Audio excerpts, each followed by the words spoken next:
Hello dear student, welcome in ASC starter. आज मैं आपको क्लास 9 का टर्म सेकंड का पेपर करवा रहा हूँ। ये केवीएस का पेपर हुआ था और एक बच्चा हिमांशु उसने मुझे दिया।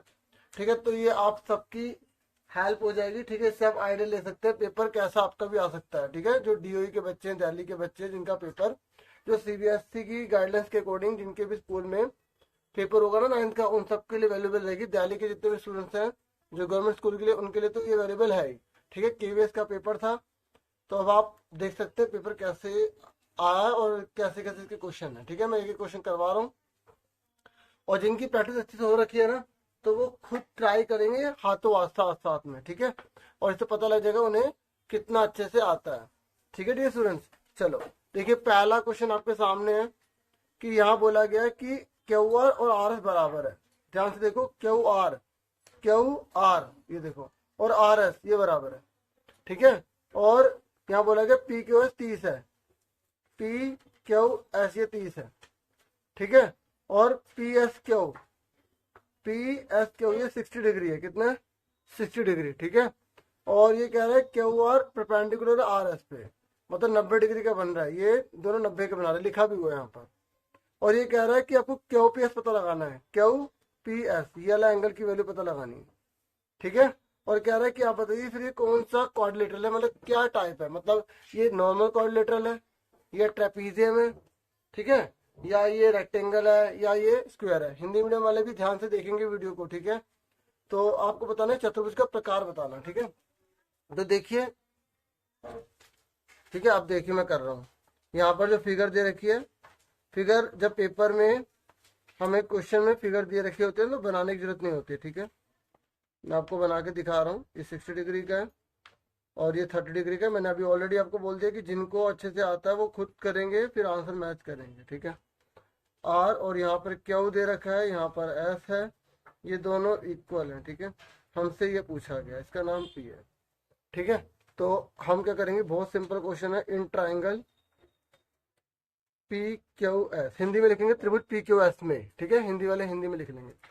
ठीक है, तो अब ये ट्राइंगल है, तो एक ट्राइंगल में का जो एंगल होते हैं जितने भी, उनका टोटल कितना होता है? 180। तो बस आप इसका नाम क्या है, पी क्यू एस प्लस इसका क्या नाम है, पी एस क्यू प्लस इसका नेम क्या है हमें, क्यू पी एस। देखो क्वेश्चन में क्या लिखा है, क्वेश्चन में लिखा क्यू पी एस। ठीक है, क्यू पी एस से लिख देंगे क्यू पी एस। ठीक है, इजिकल टू में क्या है, 180 डिग्री। ठीक है, पता ना एक एंगल, एक ट्रायंगल के एंगल का सम कितना होता है, 180 होता है। आप ब्रैकेट में लिखेंगे एंगल सम प्रॉपर्टी, पूरा पूरा लिखेंगे, मैं शॉर्ट में लिख रहा हूँ। ठीक है, एंगल सम प्रॉपर्टी हिंदी में लिखेंगे त्रिभुज के तीनों कोणों का योग 180 डिग्री होता है। पी क्यू एस कितना है, पी क्यू एस कितना है, 30 डिग्री का। ठीक है, और पी एस क्यू कितने का दे रखा है हमें, देखो ध्यान से, 60 डिग्री का दे रखा है। और हमें क्यू पी एस निकालना है, equal to 180 degree. Q P S equal to 180 degree. 60 और 30 कितने होते हैं, 90 के होते हैं। सबको पता था, मुझे पूरी उम्मीद है सबका आंसर ठीक होगा। ठीक है, नंबर अपने देते रहना, और जब इस तरीके से चल रहा होता है ना, तो यहाँ पर आप ऐसे बना देना। ठीक है, समझ में आ गई, ये आपका आंसर आ गया। अब इसने पूछा है कि ये कौन सा क्वाड्रिलेटरल है, क्या नाम है इसका, मतलब क्या बोलोगे। देखो इसमें 90 आ रहा है, इसमें 90 आ रहा है, बाकी इसको जोड़ो। देखो ये कितने कितने का है, ये दोनों साइड बराबर है, तो ये एंगल कितने कितने का होगा। एक ट्रायंगल जोड़ो 180 होता है, ये 90, तो बचे 90, आधा आधा बांट लेंगे तो इनके 45 45। अब ये कितना आ रहा है, 105 आ रहा है, ये कितना आ रहा है, 75 आ रहा है, ये 90 आ रहा है। तो देखो दो एंगल इक्वल है, बाकी कोई एंगल इक्वल ही नहीं है, चारों इक्वल ही नहीं है। ठीक है, तो हम ये लिख देंगे नॉर्मल कोऑर्डिनेटर है। ठीक है, it is normal coordinator. Hindi वाले लिखेंगे ये एक सामान्य चतुर्भुज है। ठीक है, यह एक सामान्य चतुर्भुज है। ठीक है, मैं दो लैंग्वेज में नहीं लिख रहा, सिर्फ एक लैंग्वेज में लिख रहा हूँ, दूसरी लैंग्वेज में बोल रहा हूँ। ठीक है, अब आपको सुनना, कोऑपरेट करना होगा। सेकंड क्वेश्चन पर आ जाइए। अब सेकंड क्वेश्चन आपको फटाफट करना है, कह रहा है के की वैल्यू निकालिए। अगर ये एक्स प्लस वन फैक्टर है के x square minus 3x plus के। ठीक है, ये के x square minus 3x plus के लिखा है, ये इसका फैक्टर है, तो आपको के की वैल्यू निकालनी है। जल्दी से आप फटाफट करिए। ठीक है, सेकंड क्वेश्चन देखिए। देखो जो हमें बड़ी पावर दे रखी होती नहीं, जैसे पावर 2 है, ठीक है, तो इसको हम पी एक्स डिनोट कर देते हैं, ठीक है। ठीक है, उसके बाद जो जी एक्स है इसको हम जी एक्स बोल देते हैं, ठीक है, एक्स प्लस वन। अब देखो मैथ हिंदी इंग्लिश में तो कोई इसमें वही नहीं है ना। तो अब इसकी जगह हम जीरो लिख लेंगे, क्योंकि हमें दे रखा है कि ये इसका फैक्टर है, फैक्टर मतलब गुणनखंड है, क्या है, गुणनखंड है, तो ये इसका गुणनखंड है, तो जी एक्स की जगह हम लिख लेंगे जीरो, ठीक है। तो जी एक्स की जगह क्या है, x plus one equal to में जीरो। आप लिखना चाहो तो लिख सकते हैं कि जी एक्स जो है वो फैक्टर है पी एक्स का, इसलिए, ठीक है, लिख देता हूँ, चलो, g x is factor of p x, ठीक है। तो इसलिए हमने ये ले लिया, तो एक्स वन जाके क्या हो जाएगा, माइनस का वन हो जाएगा।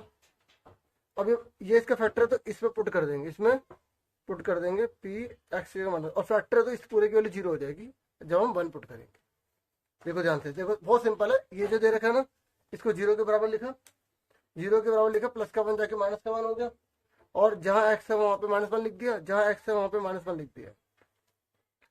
देखो जहां एक्स है वहां पर आपको माइनस वन रखना है, ठीक है। तो इसकी जगह पूरे की जगह जीरो लिख देंगे, क्यों लिख रहे हैं, फैक्टर है, क्योंकि क्या है, फैक्टर, ठीक है। तो के लिखा, माइनस वन की पावर टू है ना, तो वन ही आएगा, क्योंकि देखो माइनस वन की मल्टीप्लाई माइनस वन में करोगे तो वन से वन कट जाएगा, तो वन ही तो बचेगा, माइनस से माइनस कट गया, वन वन से वन ही तो होता है, ठीक है। तो माइनस माइनस कट गया, कितना आ गया, थ्री आ गया, ठीक है, प्लस क्या आ गया, के, ठीक है, और यहाँ जीरो है, और के बन जाए के प्लस थ्री प्लस के, तो के और के कितने हो गए, टू के प्लस थ्री, ठीक है। उसके बाद देखो आगे क्या करोगे, अब प्लस का थ्री जाके क्या हो जाएगा, वेरी गुड, माइनस का थ्री हो जाएगा, शाबाश, ठीक है। और मैं यही चाहता हूँ कि आप साथ के साथ बताते हैं, ठीक है, जिनका ठीक है ना, वेरी गुड। और देखो जब इक्वल इक्वल चल रहा हो तो मैंने आपको बताया कि आप इस तरीके से लगा लेना, और लिख लेना, दोनों में से एक लिखना होता है हिंदी में, या दोनों में से एक करना, यही लिखो यही लिखो, ठीक है, ये आंसर आ गया लास्ट में। और इसको जैसे मैंने ऐसे लिखा है ना, आपको सर आपने ऐसे लिखा, तो आप ऐसे भी लिख देंगे तो भी कोई बात नहीं, ठीक है, समझा कि जैसे आंसर वैसे बॉक्स में डाल दो, टीचर की सीधा नजर जाएगी, आगे चेक ही नहीं करेंगे, सीधा आंसर, ठीक है। उसके बाद देखो नेक्स्ट क्वेश्चन और वाला है, क्वेश्चन नंबर 2 का, ये कह रहा है ये सोल्व करिए, एक्स, ये आपका सेकंड चैप्टर है ना, उसी से लिया गया है, ठीक है। देखो ये क्वेश्चन है, यहाँ पर देख सकते हो आप, ये रहा, ठीक है, और मैं भी कर रहा हूँ, आप भी करिए और अपना आंसर फिर मैच कीजिए। देखो ये कौन सा फॉर्मूला है, पहले पहचानो कौन सी आइडेंटिटी लगानी है, ये लगानी है, इसका कोई माइनस का फॉर्मूला तो होता नहीं है, तो प्लस वाली आइडेंटिटी ही होती है, तो बस वो पहले पूरा फॉर्मूला लिख दो। मजा इस बात में कि जिन बच्चों की तैयारी हो चुकी है वो साथ के साथ करें, ठीक है, और देखें उनकी कितना अच्छा जा रहा है। ये जिनको नहीं आता अभी सीख लो, ठीक है। ये दे रखा है, ए कितना है, एक्स, बी कितना है, टू, सी कितना है, माइनस का सिक्स। देखो हम माइनस इसलिए ले रहे हैं क्योंकि इसका माइनस का फॉर्मूला नहीं होता, तो जब इसका माइनस का फॉर्मूला नहीं होता तो यहाँ पर जो भी उसके साथ होगा साइन प्लस या माइनस वो लेना पड़ेगा, प्लस आगे लगाओ ना लगाओ मर्जी होती है, ठीक है। मैंने और भी प्रैक्टिस पेपर बहुत सारे बना रखे सब्जेक्ट के, वो देख लेना। ए कितना दे रखा है, एक्स का स्क्वायर, बी कितना दे रखा है, टू वाई, मतलब बहुत सिंपल है। देखो पहले वाले पे स्क्वायर लगाया, फिर दूसरे वाले पे, फिर तीसरे वाले पे, ऐसे करना है, पहले वाले पे, दूसरे वाले पे, फिर तीसरे वाले पे, तीसरा वाला कौन है, ये रहा, ठीक है। इस फॉर्मूले में पुट करना, देखो ए बी सी पता लग गया, पुट कर दो, ठीक है। अब देखो प्लस दो लिख के पहले दोनों लिख दो इकट्ठे, ठीक है, फिर उसके बाद दो लिख के ये दोनों इकट्ठे लिख दो, ठीक है। उसके बाद दो लिख के ये दोनों इकट्ठे लिख दो, ठीक है। उसके बाद अब देखो एक्स का स्क्वायर है ना, तो एक्स का स्क्वायर ही आ जाएगा, टू वाई का स्क्वायर है, टू वाई का स्क्वायर क्या होता है, देखिए टू वाई की टू वाई में मल्टीप्लाई करोगे, टू टू जा फोर, वाई वाई क्या हो गया, वाई का स्क्वायर हो गया, है ना, तो क्या आ गया, फोर वाई का स्क्वायर आ गया। उसके बाद देखो माइनस सिक्स जेड की माइनस सिक्स जेड में मल्टीप्लाई करो, क्या आएगा, माइनस माइनस कट गया, सिक्स सिक्स जा 36 जेड का स्क्वायर हो गया, तो क्या आ गया, 36 जेड का स्क्वायर। उसके बाद प्लस लिखा, टू टू जा फोर एक्स वाई, यहाँ देखो टू टू जा फोर, फोर सी कितना 24, और ये प्लस माइनस माइनस का 24 वाई जेड, ठीक है। अगर स्पीड ज़्यादा लगे ना तो आप स्पीड धीरे करके देख लेना, ठीक है, और धीरे लगे तो तेज कर लेना। और देखो प्लस माइनस माइनस होता है, और 6 टू 12 एक्स जेड, ठीक है, ये हमारा आंसर है। समझ आ गई? ये दूसरे पेज पे लिख दिया, इसलिए आप इसे नोट कर लेना सही से, नहीं तो जब मैं हटाऊंगा तो फिर हट जाएगा। समझ में आ गई आपको? अच्छे से क्लियर हो गया? अब उसके बाद देखिए थर्ड क्वेश्चन कौन सा। थर्ड क्वेश्चन पर आ जाइए। थर्ड में कह रहा है कि आपको 45 जो है ना बच्चों का यहाँ पे डाटा दे रखा है, उनका वेट दे रखा है, ठीक है। 45 स्टूडेंट्स हैं, ये देखिए, जिनका वजन 30 से 40 के बीच में, वो 6 हैं, 40 से 50 में 20 है, इस तरीके से दे रखा है और टोटल करके भी लिखा हुआ है। तो कह रहे एक बच्चा चूज किया जाता है, तो आप प्रोबेबिलिटी निकालिए, मतलब हिंदी में प्रायिकता ज्ञात कीजिए कि जिस बच्चे को आप चुनेंगे ना उसका वजन 50 किलो से कम होगा। 50 किलो से कम यानी कि ये दोनों, तो टोटल कितना आएगा 26, बटे में कितना आएगा 45, आंसर आ गया। बस लिखने का तरीका देख लीजिए कैसे लिखेंगे। ये मैं हिंदी में लिख दूंगा, टोटल नंबर ऑफ स्टूडेंट्स, ठीक है। अगर कोई राइटिंग समझ नहीं आएगी तो मैं बोल रहा हूँ, सुन लेना। टोटल नंबर ऑफ स्टूडेंट्स कितने हैं 45। कुल विद्यार्थियों की संख्या कितनी है? कुल विद्यार्थियों की संख्या, ठीक है 45 है, लिख दिया यहाँ पर। उसके बाद हमें किसकी प्रायिकता निकालनी है? इसने बोला है, क्वेश्चन में देखिए, क्वेश्चन में बोला है कि एक बच्चा सिलेक्ट किया जाएगा, उसका वजन 50 किलो से कम होगा, ठीक है।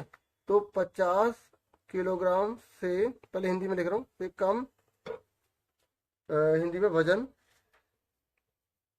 या भार, ठीक है, जो क्वेश्चन में लिखा होगा, भार वाले विद्यार्थियों की संख्या, विद्यार्थियों की संख्या, ठीक है। तो नंबर ऑफ स्टूडेंट्स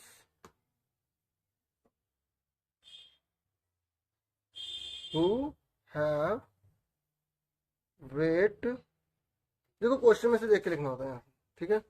इंग्लिश में तो बहुत ही आसान है और हिंदी में भी आसान है। Who have weight less than, ठीक है, कितना 50 kg। देखो मैं थोड़ा स्पीड से लिख रहा हूँ, राइटिंग का थोड़ा सा हो सकता है इशू, लेकिन इसलिए बोल रहा हूँ 50 kg। देखो 50 kg से कम किसका है? देखो 50 और 50 से ज़्यादा है, तो 50 से कम कौन है? ये दोनों तो है, तो 6 और 20 कितने हो गए?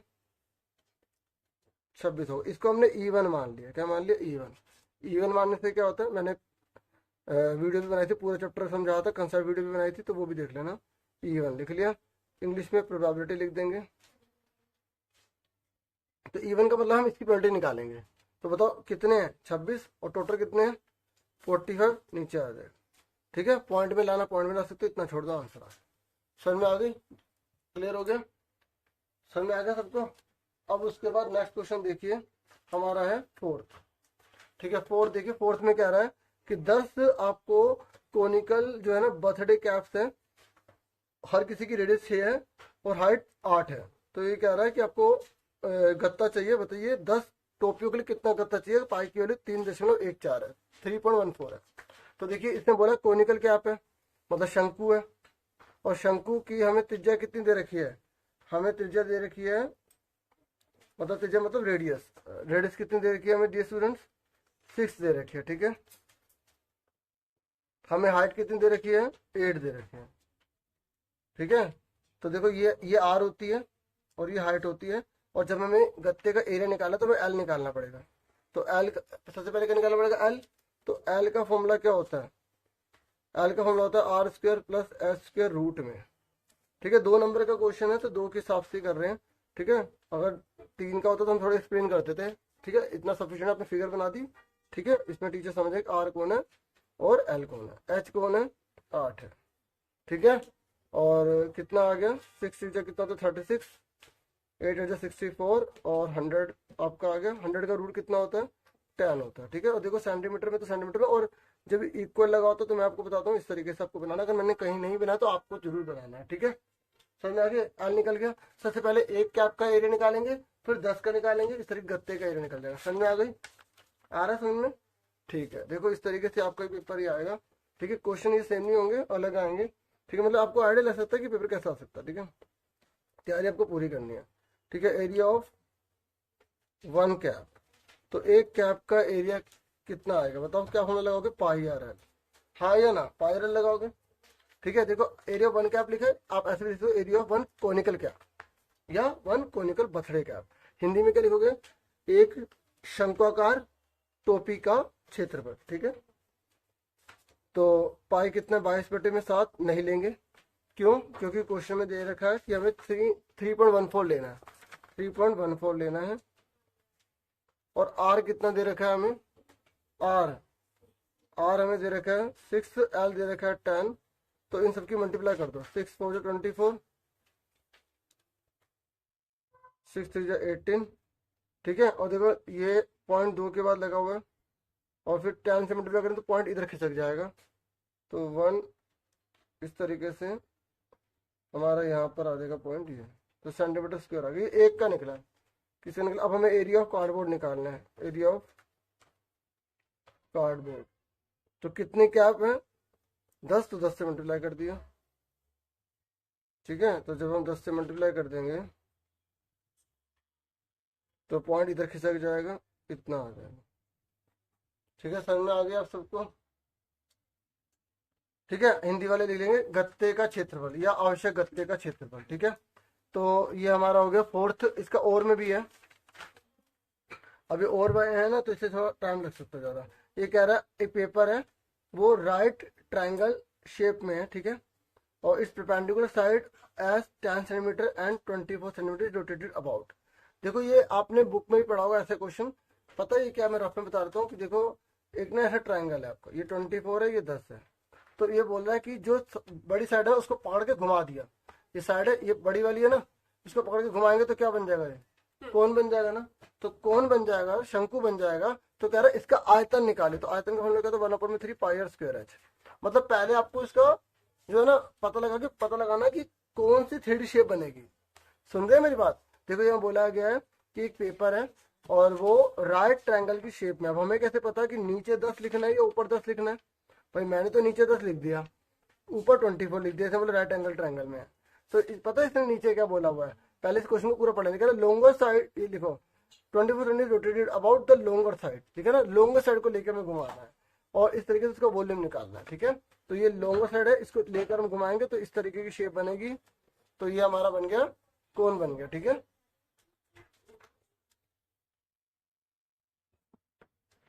तो आर कितना आ गया इसका? 10 सेंटीमीटर। अच्छा एक बात और सुनो, अगर यहाँ पे लिखा होता है लॉन्गेस्ट साइड से रोटेट किया, सबसे लॉन्गेस्ट, तो आप ये कोन जो बनेगा ना, उस जो हाइपोटेन्यूज उसको लेकर घुमाया गया, तो फिर अलग इसकी शेप बनती है, ठीक है। लॉन्गर बोला तो हम ये मान के चलेंगे कि इन दोनों में से बड़ी है वो 24, ठीक है। तो आर कितना? 10, हाइट कितनी दे रखी? 24 सेंटीमीटर दे रखी, ठीक है।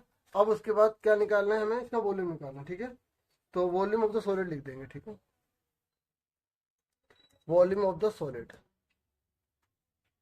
ठीक है। तो ठोस का आयतन, तो आपको मैंने बताया दिया ठोस का आयतन क्या है। जो बच्चे साथ साथ कर रहे हो फटाफट कर रहे हैं, ठीक है। तो ठोस का आयतन क्या है? 1/3 पाई आर स्क्वायर एच, ठीक है। तो 1/3 पाई की वैल्यू कितनी है? कितनी बोली है इसने? पाई की वैल्यू 3.14 बोली है इसने, ठीक है। और आर कितना दे रखा है हमें? आर दे रखा है 10, दो बार लिख लेंगे। एच कितना दे रखा है हमें? 24, ठीक है। अब देखो ये कितना कट जाएगा 3 से? 3 8 24, और हमारा 3.14 मल्टीप्लाई 10 मल्टीप्लाई 10 मल्टीप्लाई 8, ठीक है। सुन रहे हैं आप सब? ठीक है। तो उसके बाद आपको क्या करना है? इन सबकी मल्टीप्लाई कर देना, आपका आंसर आएगा। देखो ये पॉइंट है ना, आप पॉइंट आके 100 कर दोगे, 2 0 काट दो। जैसे मैंने उसमें काटा नहीं था, मैंने सिर्फ मल्टीप्लाई करी थी, तो इसलिए मैंने इसमें अलग तरीके से करके दिखा रहा हूँ, ठीक है। नीचे पॉइंट हटा 1, 2 जने 2 0 आ गई, दोनों कट गई। और अब 8 और 3 से 14 बजे से मल्टीप्लाई कर दो। 8 से 32 का 2 पर 3 कैरी, 8 1 8 9 10 11, ठीक है। फिर 8 3 24 और 1 25, ठीक है। अब आंसर टैली कर लेना, ठीक है। सेंटीमीटर कितना आ गया? क्यूब आ गया। समझ में आ गया आपको? ठीक है। उसके बाद नेक्स्ट है आपका, अब देखिए फिफ्थ है। फिफ्थ क्वेश्चन में यहाँ पर आपसे बोला गया है कि एक डाई है, उसे 1000 बार फेंका गया है, ठीक है। और ये कह रहा है प्रोबेबिलिटी निकालने की प्राइम नंबर आएगा। अब आपको पता होगा प्राइम नंबर कौन से होते हैं, तभी आप इसे कर पाएंगे। तो टोटल नंबर ऑफ टाइम्स कितनी बार टॉस किया गया? 1000 टाइम्स किया गया, ठीक है। तो और कौन कौन से प्राइम नंबर है? अब देखिए प्राइम नंबर कौन सा है? 2 होता है प्राइम नंबर, 3 होता है और 5 होता है। तो इन तीनों को ऐड करके अपॉन में हम 1000 लिख देंगे, ठीक है। समझ में आ गई? तो क्वेश्चन नंबर 5 है, अगर आपको जैसे समझ में आ रहा है कैसे लाइन बनानी है तो आप ऐसे सिंपल लिख लो, a dice is thrown, a dice is thrown equal to 1000 time. ठीक है, समझ में आ गई। उसके बाद प्राइम नंबर कितने हैं,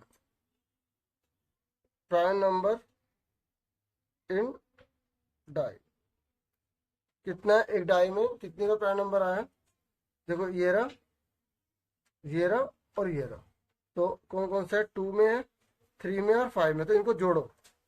150, 150 आप देख सकते हैं ये रहा, और 170, जल्दी से जोड़ो कितना आ रहा है। ठीक है, इसको हमने ई मान लिया, इवन मान लिया। ठीक है, प्रोबेबिलिटी, देखो अगर आप इवन नहीं मानेंगे तो यहाँ पर प्राइम नंबर लिख देंगे। ठीक है, क्या लिख देंगे, प्राइम नंबर।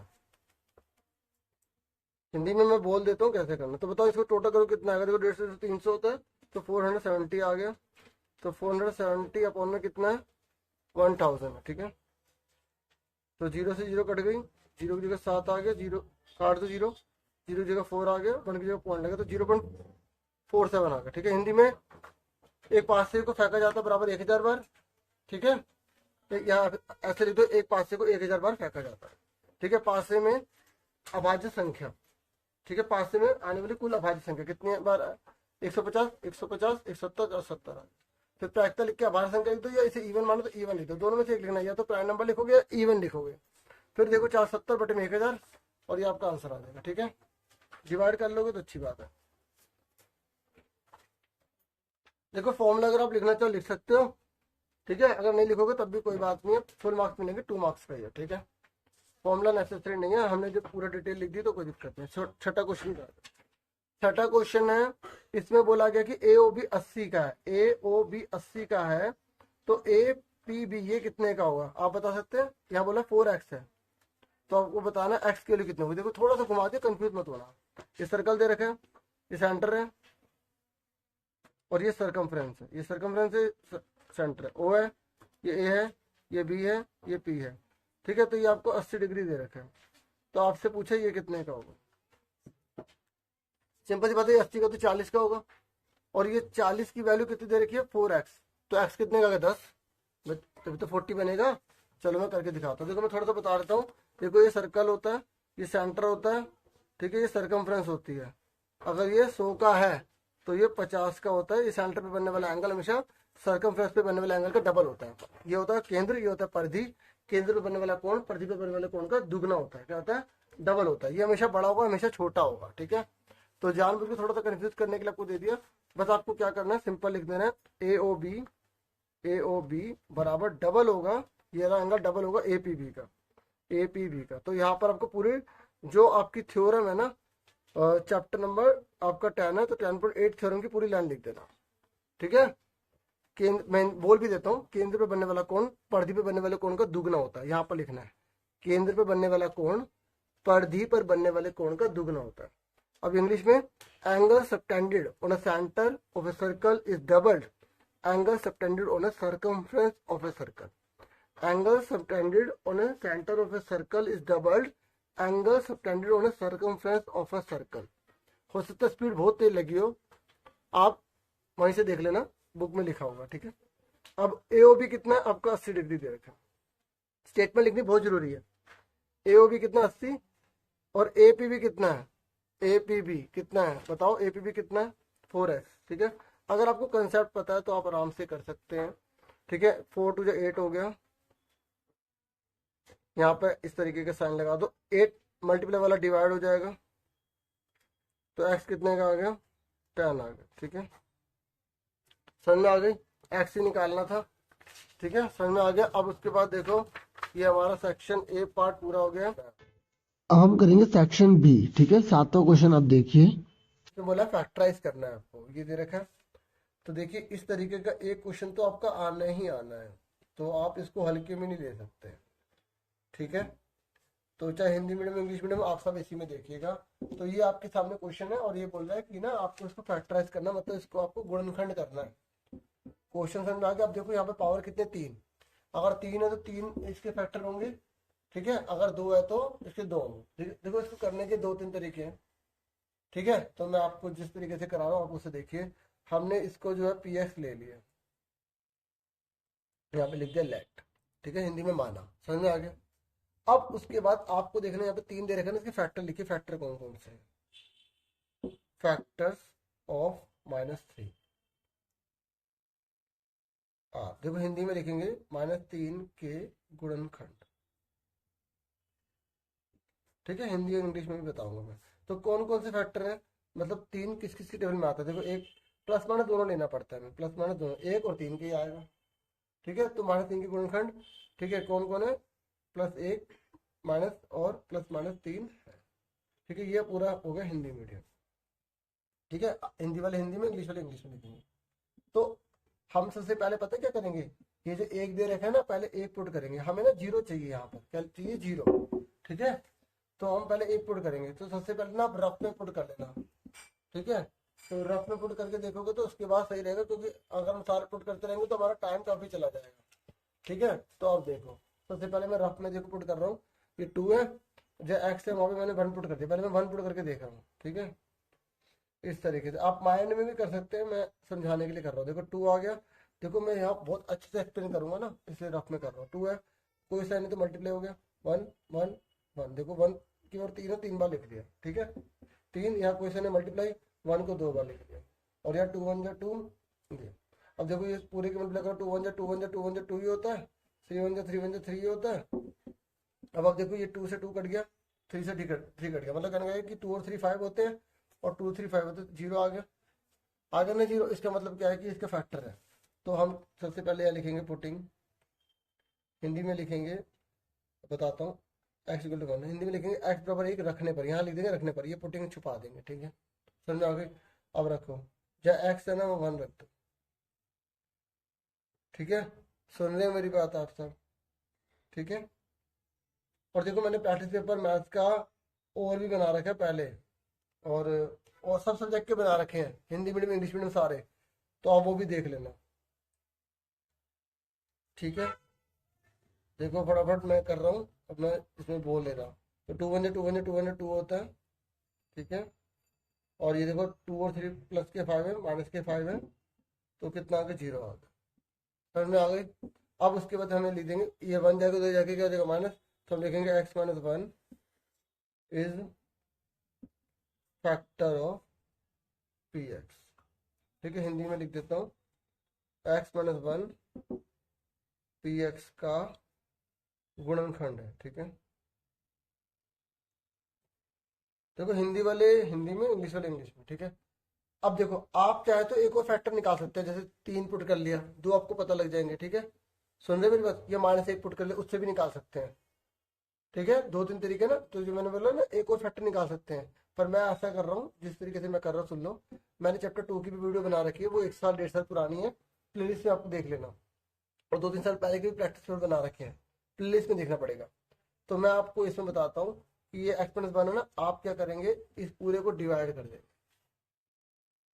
ठीक है। देखो इन्फॉर्मेशन बीच में बताना जरूरी होता है, ठीक है। अब मैं आगे से ना क्वेश्चन जो पूरा होगा उसके बाद ही बताऊंगा, कुछ बताना होगा तो ऐसे ना फिर बीच में डिस्टर्बेंस होता है, बच्चों को समझ नहीं आएगा।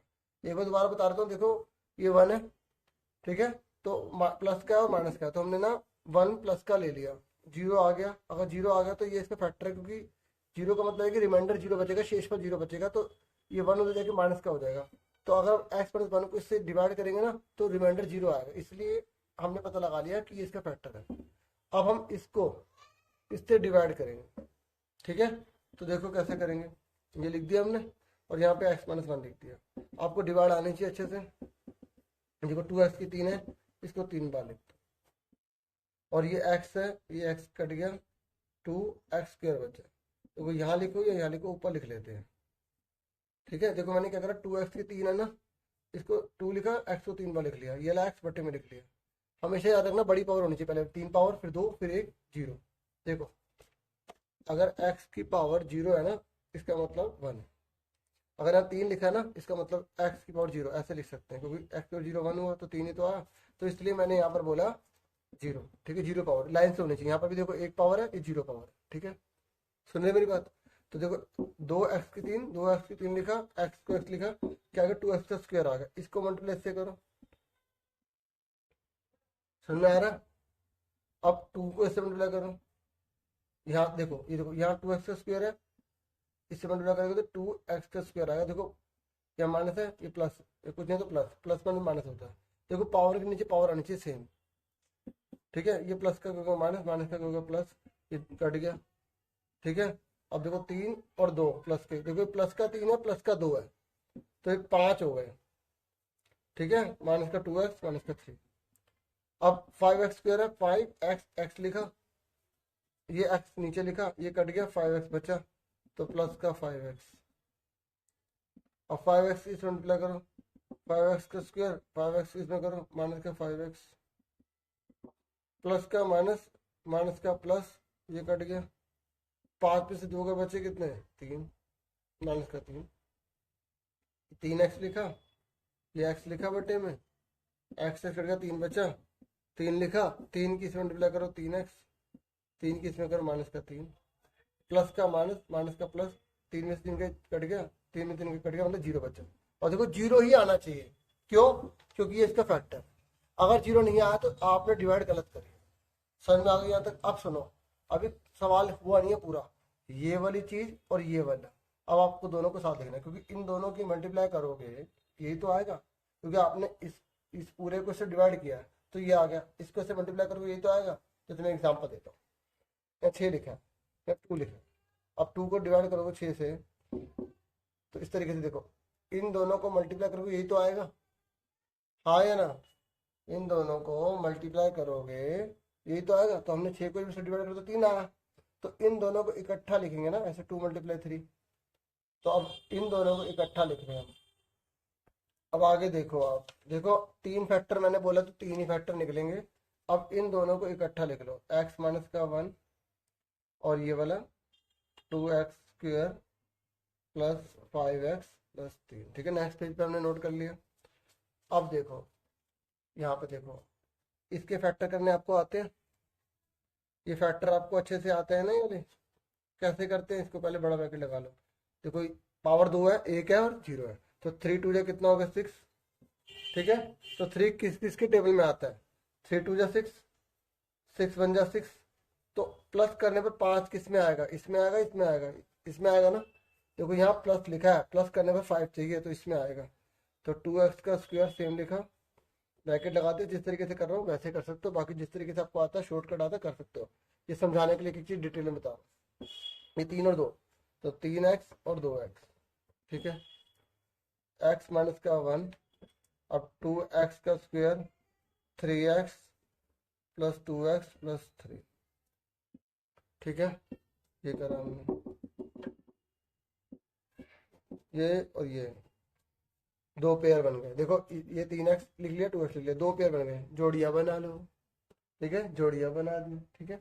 अब इसके बाद हमने इसको हाइड कर लिया, इसको हमने हाइड कर लिया। अब इस पूरे में कॉमन क्या है, देखो अगर आपको शॉर्ट में कॉमन लेना नहीं आ रहा तो आप इसको टुकड़े कर लो, x का स्क्वायर है, इसको 2 बार लिख लो, ठीक है। तो इसके तो टुकड़े होंगे नहीं, तो इसको ऐसे उतार दो, इसके टुकड़े कर दिए, 2 बन गए। अगर आप एग्जाम में भी लाइन डाल दोगे नंबर नहीं कट रहे, टेंशन मत लेना, ठीक है। अब इसमें कॉमन क्या है, इसको छुपा दो, क्या है इसमें, x और x हट गया, क्या आ गया इसमें, 2x प्लस 3। इसमें क्या कॉमन है, यहाँ कुछ भी कॉमन नहीं है ना, तो 1 ले लेंगे, क्या ले लेंगे, 1, ठीक है। क्या ले लेंगे, 1, तो यहाँ पे क्या आ जाएगा, 2x प्लस 3। समझ में आ गई? देखो कुछ भी नहीं तो 1 लिख लिया, सेम उतार दिया ना। अब देखो ये दोनों सेम आ गए, अगर ये दोनों सेम आ गए तो आपने सही करा, ठीक है। ये माइनस का 1 है, ठीक है। तो देखो ये दोनों सेम है, इसको कॉमन ले लिया और ये दोनों बच्चे, ये दोनों सेम थे, एक बार लिख लिया ना, और एक्स प्लस होगा ना 3 फैक्टर, 1 2 3, है ना। आप लाइन से लिखना चाहे लाइन से भी लिख सकते हो, ऐसे भी लिख सकते हो, x माइनस 1 फिर x प्लस 1 फिर x प्लस 3, ठीक है। ये आपका आंसर आ गया। समझ में आ गई आप सबको, अच्छे से क्लियर हो गया? तो ये क्लियर हो गया। और एक बता दूं, देखो अगर ये लाइन से नहीं लिखा आता तो हमें इसे लाइन से लगाना होता है। जैसे क्वेश्चन मोड से दे देना तो पहले बड़े रकम, फिर छोटी, फिर छोटी, फिर उससे छोटी, लाइन से लगा लेना, ठीक है। तो डियर स्टूडेंट्स ये 7वां क्वेश्चन हो गया हमारा।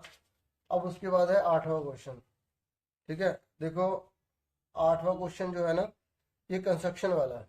तो मैं आपको बता दूं, देखो थोड़ा सा टाइम लूंगा कि देखिए मैंने ना चैप्टर नंबर अभी टर्म सेकंड में है, चैप्टर नंबर 11 आपको करवा दिया पूरा, चैप्टर नंबर 10 का भी ऑलमोस्ट हो चुका है, थोड़ा सा रह गया अभी करवाना है। चैप्टर नंबर जो है मैंने सेकंड पहले ही करवा दिया था, बहुत पहले ही, बोर्ड पे वीडियो बना रखे देख लेना। चैप्टर नंबर जो आपका 15 आ रहा है वो मैंने बहुत अच्छे से बता दिया, कंसेप्ट वीडियो वगैरह आपकी बता दी, अच्छे से करा दिया, ठीक है। तो और मैंने प्रैक्टिस पेपर वगैरह भी करा दिए, ठीक है। तो बाकी और चैप्टर 13 वगैरह भी रह गया, अगर हो पाएगा तो कोशिश करूँगा। और चैप्टर 8 भी अभी उसमें शायद मैंने अभी उसके बारे में कुछ सोचा नहीं है अभी, ठीक है। जितना हो सके करा रहा हूँ, आप और भी अपने आप से करते रहना, ठीक है। प्रैक्टिस पेपर तो करवा रहा हूँ। और ये कंस्ट्रक्शन जो है ना, आप उस वीडियो से देख लेना जो चैप्टर समझा रहा है, इसे मैं रफ में समझा रहा हूँ क्योंकि मुझे उम्मीद है कि उसको आता होगा कंस्ट्रक्शन, इसलिए रफ में बता रहा हूँ, ठीक है।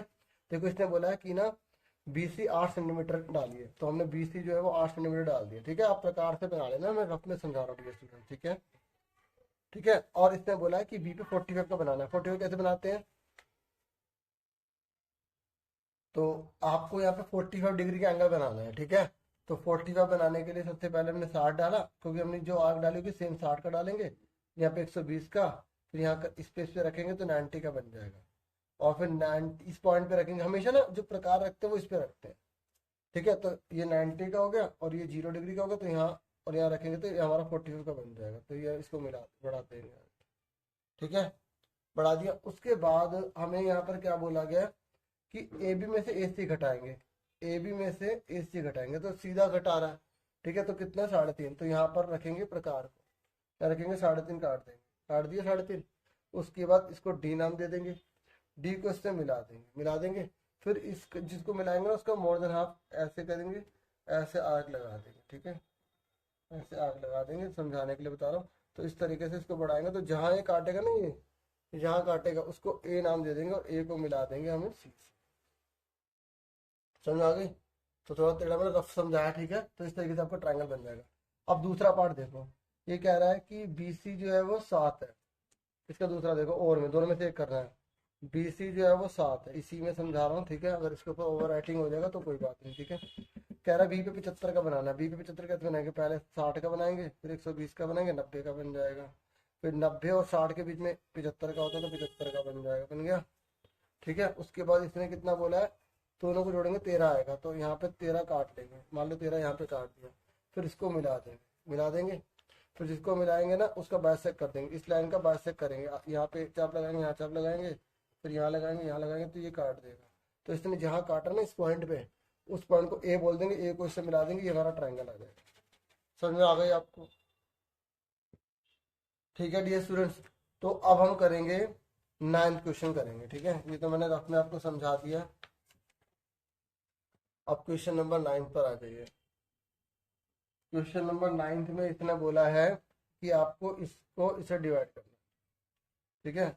तो वही सेम है, ये तो बहुत ही इजी क्वेश्चन है, तो सीधा डिवाइड ही करेंगे हम, ठीक है।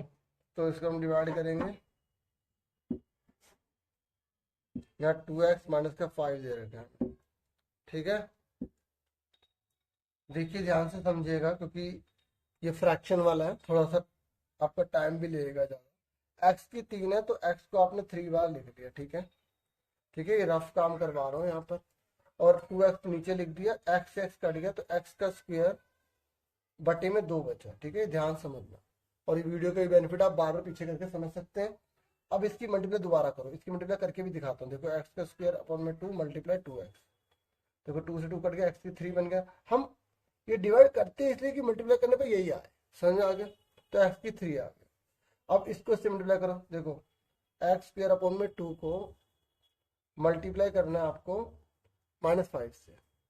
जब आप -5 से मल्टीप्लाई करेंगे तो -5 अपॉन में 2 एक्स का स्क्वायर आ जाएगा, ठीक है।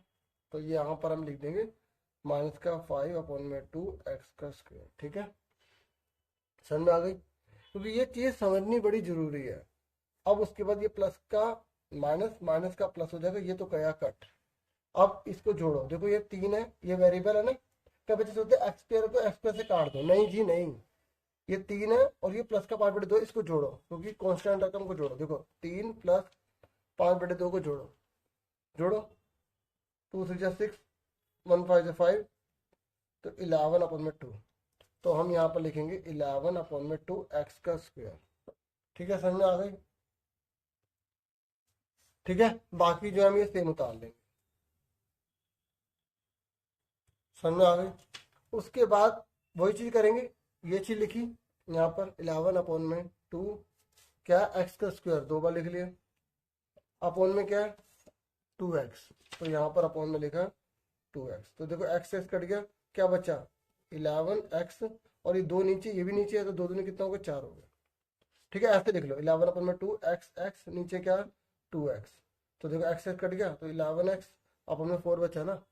ठीक है, समझ में आ गया, क्योंकि दो नीचे पहले से दो दूनी 4 होगा, तो यहाँ पर क्या लिखेंगे हम 11/2, ओ 11/4 हो जाएगा। ठीक है, 4x। अब इसमें मल्टीप्लाई करो वापस, जब आप इसमें मल्टीप्लाई करोगे, देखो जब आप इसमें मल्टीप्लाई करोगे, यहाँ पे मैं आपको बता रहा हूँ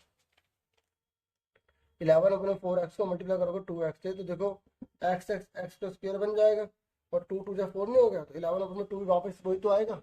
मैंने कहा ना इसको करते इस तरीके से ताकि सेम ले पाए, तो ये 11/2 एक्स का स्क्वायर है। ठीक है, अब 11/4 को इस 5 से मल्टीप्लाई करो, 11/4 x को 5 से मल्टीप्लाई करोगे, तो 11 5 कितना, तो 55 अपने 4x माइनस का है तो माइनस लगा दो। ठीक है, तो ये कितना आ गया यहाँ पर 55/4x, समझ में आ गई। 55/4x आ गया, 9 डालो, ये प्लस का माइनस, माइनस का प्लस, ये गया कट। अब 55/4 3 को जोड़ दो, 55/4 प्लस 3 को जोड़ो, एलसीएम ले लो इसका, 4 से 12। ठीक है, 2 और 5 कितना होगा 7, 67/4। ठीक है, तो 67/4 आ जाएगा यहाँ पर। ठीक है, समझ में आ गई आपको, क्योंकि जैसे हमने यहाँ पर करा था ना 2 3 6, बिल्कुल वैसे ही करा है। 4 3 12, और जब आप प्रैक्टिस करोगे सीधा बाद में कर लोगे, 4 3 12, 12 में 55 जोड़ दोगे तो 57 67 हो जाएंगे, एक्स प्लस 1 उतार लो। ठीक है, अब फिर सेम वे करेंगे, ये 67/4 एक्स बटे में क्या है, बटे में क्या है 2x, तो मल्टीप्लाई में 2x।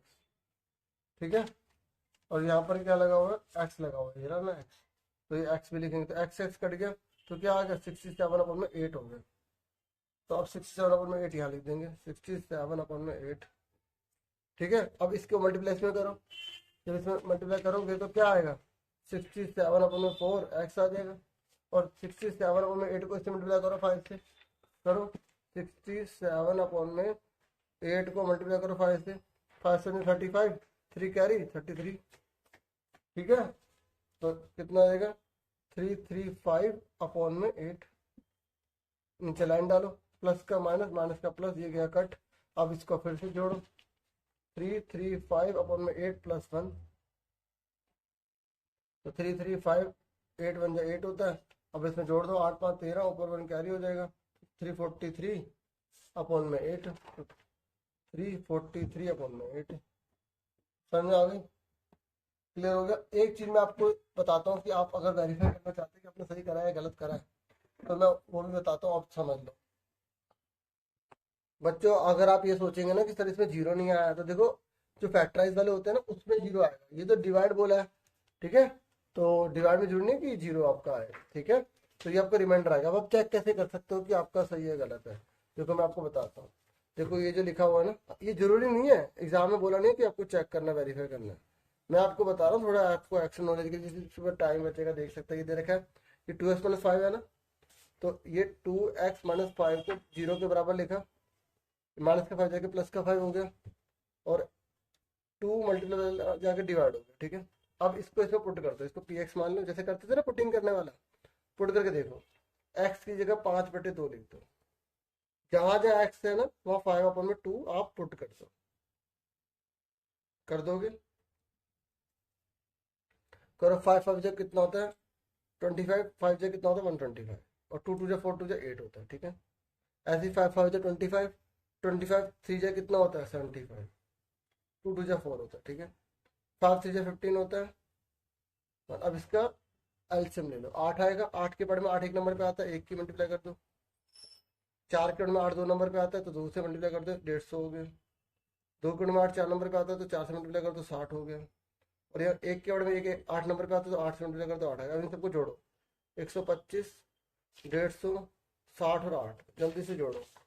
जोड़ो, 8 5 13, ऊपर 1 कैरी हो गया, 6 5 11, 11 12 13 14, ऊपर 1 कैरी हो गया, 1 तो 3, तो 343 अपन में 80 तो आ रहा है ना, ये देखो यही आ रहा है, ये देखो, है ना। तो इसका मतलब आपने सही करा, ये रिमाइंडर ही होता है। अगर आपसे रिमाइंडर निकालने के लिए बोल देगा ना, खाली इस क्वेश्चन में डिवाइड की जगह बोलेगा रिमाइंडर निकालिए, तो आपको फिर ऐसे करना हो, इसलिए मैंने इसको करवा दिया कि अगर रिमाइंडर बोलेगा, शेषफल निकालने के लिए बोलेगा, तो आपको ऐसे करना। समझ में आ गई? क्लियर हो गया? मैं कोई भी चीज फालतू में नहीं करवाता, उसकी नॉलेज देने के लिए आपको, अच्छे से आपके लिए काम आ जाए, समझ में आ जाए। ठीक है, क्लियर हो गया आपको? ठीक है, और अब उसके बाद हम करेंगे नेक्स्ट क्वेश्चन। ठीक है, तो देखिए अब मैं आपको करा रहा हूँ 10th क्वेश्चन। पहले क्वेश्चन पढ़ लेते हैं। तो क्वेश्चन समझ लो आप, ये कह रहा है the diameter of a roller 1 metre long is 56 centimetre. देखो लैंग्वेज को समझो, ये कह रहा है जो रोलर है ना, रोलर मतलब जो सिलेंड्रिकल शेप में है, जैसे हम इसको बना लेते हैं इस तरीके से, हमने ये सिलेंडर बना लिया, ये एक रोलर है, ठीक है, बना लिया। तो ये कह रहा है कि ये जो रोलर है ना, इसका जो डायमीटर वो 56 सेंटीमीटर है। देखो इज 56 सेंटीमीटर, लैंग्वेज समझ लो, ये जो 1 मीटर लॉन्ग है ना, ये इसकी हाइट है। ठीक है, लैंग्वेज अगर आपने गलत पढ़ ली ना, तो बाकी हिंदी में लिखा आएगा डीओई में, तो बाकी ये केवीएस है तो इसमें एक ही मीडियम में देते हैं। ठीक है, ये 1 मीटर की इसकी हाइट है और 56 सेंटीमीटर इसकी जो है ना डायमीटर दे रखा है इसका। तो रेडियस कितने होगी उसकी आधी कर लेंगे। तो ये कह रहा है 200 रेवोल्यूशन लगाता है। ठीक है, तो 200 रेवोल्यूशन लगाया तो हमें पता लग जाएगा कि पारा की जो प्लेग्राउंड उसका एरिया कितना, हम सीएस से निकाल के 200 से मल्टीप्लाई कर देंगे। उसके बाद कह रहा 50 पैसे लगते हैं 1 मीटर स्क्वायर के, तो कोस्ट निकालिए, तो फटाफट कर लेंगे। ठीक है, और बुक जैसे क्वेश्चन है, तो फटाफट सबसे पहले क्या लिखेंगे, रेडियस। पहले मैं हिंदी में बता रहा हूँ, ओ इंग्लिश में लिख रहा हूँ, रेडियस ऑफ और रोलर, जो रोलर है ना उसकी रेडियस कितनी है, एक रोलर की त्रिज्या कितनी है, बताइए कितनी है। डायमीटर 56 दे रखा है, तो त्रिज्या कितनी हुई, अपन में 2 कर देंगे, नहीं कर देंगे, पर इस सेंटीमीटर में है, तो कितना आ गया, 2 2 जा 4 और 2 8 जा 16, 28 सेंटीमीटर हो गया।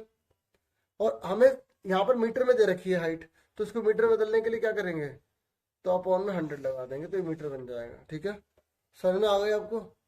मीटर में बदल लोगे ना, उसके बाद हाइट कितनी दे रखी है, हाइट ऑफ ए रोलर, इसको ब्रैकेट में आर लिख लेना। ठीक है, और रोलर की त्रिज्या, रोलर की ऊंचाई, रोलर की ऊंचाई कितने दे रखी है, 1 मीटर दे रखी है, ये पहले से मीटर में है। ठीक है, अब हम क्या निकालेंगे, सीएस से निकालेंगे, क्योंकि वो उन्हें 200 पर चक्कर लगाया, बताइए रोलर है। अब ये रोलर जो है ऐसे से जा रहा है ना, जा रहा ना। अब क्या रोलर को उठा के ऐसे करोगे, उठा सकते हो आप, नहीं ना, तो सिर्फ हमें ये चीज चाहिए, और ये चाहिए तो क्या होता है, तो सी एस से होता है, क्या होता है, सी एस से। तो सी एस से ऑफ आर रोलर, पहले एक रोलर का निकालेंगे सी एस, हिंदी में एक रोलर का वक्र पृष्ठीय क्षेत्र, वक्र पृष्ठीय क्षेत्र क्या होता है, फॉर्मूला आपको अच्छे से पता होना चाहिए, सारे फॉर्मूले करोगे तो देखो 13 चैप्टर तो फॉर्मूले के बेस पर है, फॉर्मूले पता तो अच्छे से आप कर सकते हैं। ठीक है, आर कितना दे रखे हम, 28 अपॉन में 100, याद है ना, एक ही यूनिट में सब होना चाहिए। ठीक है, एच कितना दे रखे हमें, 1 दे रखा है। ठीक है, देखिए 7 से तो कट गया, 7 4 28, तो 22 को 2 से मल्टीप्लाई करें 44, और ये 4 है, अपॉन में 100 है, तो अब 44 को 4 से करो तो 176 आ जाएगा। ठीक है, इस जीरो की जगह 6 आ गया, इस जीरो की जगह 7 आ गया, 1 की जगह पॉइंट लग गया, ये आ गया 1.76 मीटर स्क्वायर आ गया। ठीक है, ये हमने एक बार का निकाला, अभी 200 बार इसने चक्कर लगाया है, तो 200 बार चक्कर लगाया तो क्या बन जाएगा, प्ले ग्राउंड का एरिया निकल जाएगा। तो एरिया ऑफ प्ले ग्राउंड निकालो, एरिया ऑफ प्ले ग्राउंड आप लिखना चाहते हो तो लिख सकते हो कि इसने कितनी बार राउंड लगाया, कितनी बार रेवोल्यूशन करा है। ठीक है, तो नहीं भी लिखो तो कोई बात नहीं। एरिया ऑफ प्ले ग्राउंड क्या हो जाएगा, 200 को मल्टीप्लाई कर देंगे 1.76 से। ठीक है, जल्दी से इसकी मल्टीप्लाई करो और आपको आंसर पता लगेगा कि एरिया प्ले ग्राउंड कितना आएगा। देखो पहले मल्टीप्लाई करो, 2 6 12, 2 7 14, का 15 हो जाएगा, 2 1 जा 2 और 3 हो जाएगा। ठीक है, और देखो 2 जीरो लगा दी, 0.12 के बाद लगा दी, तो 352 मीटर स्क्वायर आ गया। अब उसने आगे क्या बोला है, आगे बोला है कि 50 पैसे लगते हैं 1 मीटर स्क्वायर के। ठीक है, ये लिखा cost, the cost of levelling. ठीक है, तो मैं सिंपल लिख रहा हूँ कॉस्ट ऑफ, ठीक है, 1 मीटर स्क्वायर। आप पूरा लिखेंगे the cost of levelling the playground at the rate. ठीक, चलो मैं लिख ही देता हूँ। ठीक है, क्योंकि फिर कोई बच्चे कंफ्यूज ना हो जाए। इसमें ये नहीं कि अगर नहीं लिखोगे तो आपको बहुत हार्ड चेकिंग हो जाएगी, ऐसा कुछ नहीं है। ठीक है, तो लिख दो तो मेन कैसे, कॉस्ट ऑफ लेवलिंग। ठीक है, LEVELING, levelling the playground of 1 metre square. देखो 1 मीटर स्क्वायर के प्लेग्राउंड पर लेवलिंग कराने का कितना खर्चा है, 50 पैसे, यानी कि 50 बटे में 100 रुपये। ठीक है, ये रुपीज में आ जाएगा, यहाँ पे रुपीज का साइन बना लेते हैं। ठीक है, हिंदी में लिखते हैं 1 मीटर स्क्वायर खेल के मैदान की लेवलिंग की लागत या समतल करने की लागत। ठीक है, अब वो हिंदी में दिया होगा ना, इसलिए मैंने लेवलिंग ही लिख दिया। और यहाँ पर एरिया प्लेग्राउंड मतलब मैदान का क्षेत्र है। ठीक है, समझ में आ गई आपको। अब हमारे को कितना दे रखा, 352 दे रखा है, 352 मीटर स्क्वायर पूरा सेम लिख देंगे, इसलिए मैं लाइन डाल दिया। ठीक है, हिंदी वाले हिंदी, इंग्लिश वाले इंग्लिश। तो 352 को मल्टीप्लाई करेंगे 50 बट्टे में 100, ये हमारा रुपीज में आ जाएगा बच्चों। ठीक है, तो फटाफट सॉल्व करो इसको। देखो 1 जीरो से 0 कट गई, 5 2 जा 10 हो गया। ठीक है, और इसको 2 से डिवाइड करो 352 को, कितना आएगा, 2 1 जा 2, 2 7 जा 14, 2 6 जा 12, तो 176 रुपीज आ गए। ठीक है, समझ में आ गई आप सबको। ठीक है, सेक्शन सी में जो 11 क्वेश्चन आप देख रहे हैं ना, ये आपकी जो एनसीईआरटी की बुक है, उसमें मैं हिंदी मीडियम इंग्लिश मीडियम दोनों में बताऊंगा। ठीक है, थोड़ा पेशेंस रखिएगा। चैप्टर 10 है ना आपका एनसीईआरटी का, सर्कल जो चैप्टर है आपका। ठीक है, तो इस चैप्टर के अंदर जो 10 चैप्टर है आपका, ठीक है, ये सर्कल वाला। ठीक है, इसमें आपकी थ्योरम, ये सबसे इंपॉर्टेंट थ्योरम है। ठीक है, ये एग्जाम में कितनी बार आ चुके हैं, तो ये वाली थ्योरम आई हुई है। ठीक है, इस पेपर में जो केवीएस का ये पेपर है। ठीक है, और ये हिंदी मीडियम वाले भी आप देख लीजिए, ये थ्योरम है, आपके पास बुक भी होगी, ये देख सकते हैं। ठीक है, ये ठीक है, तो इसी को मैं करवाने जा रहा हूँ।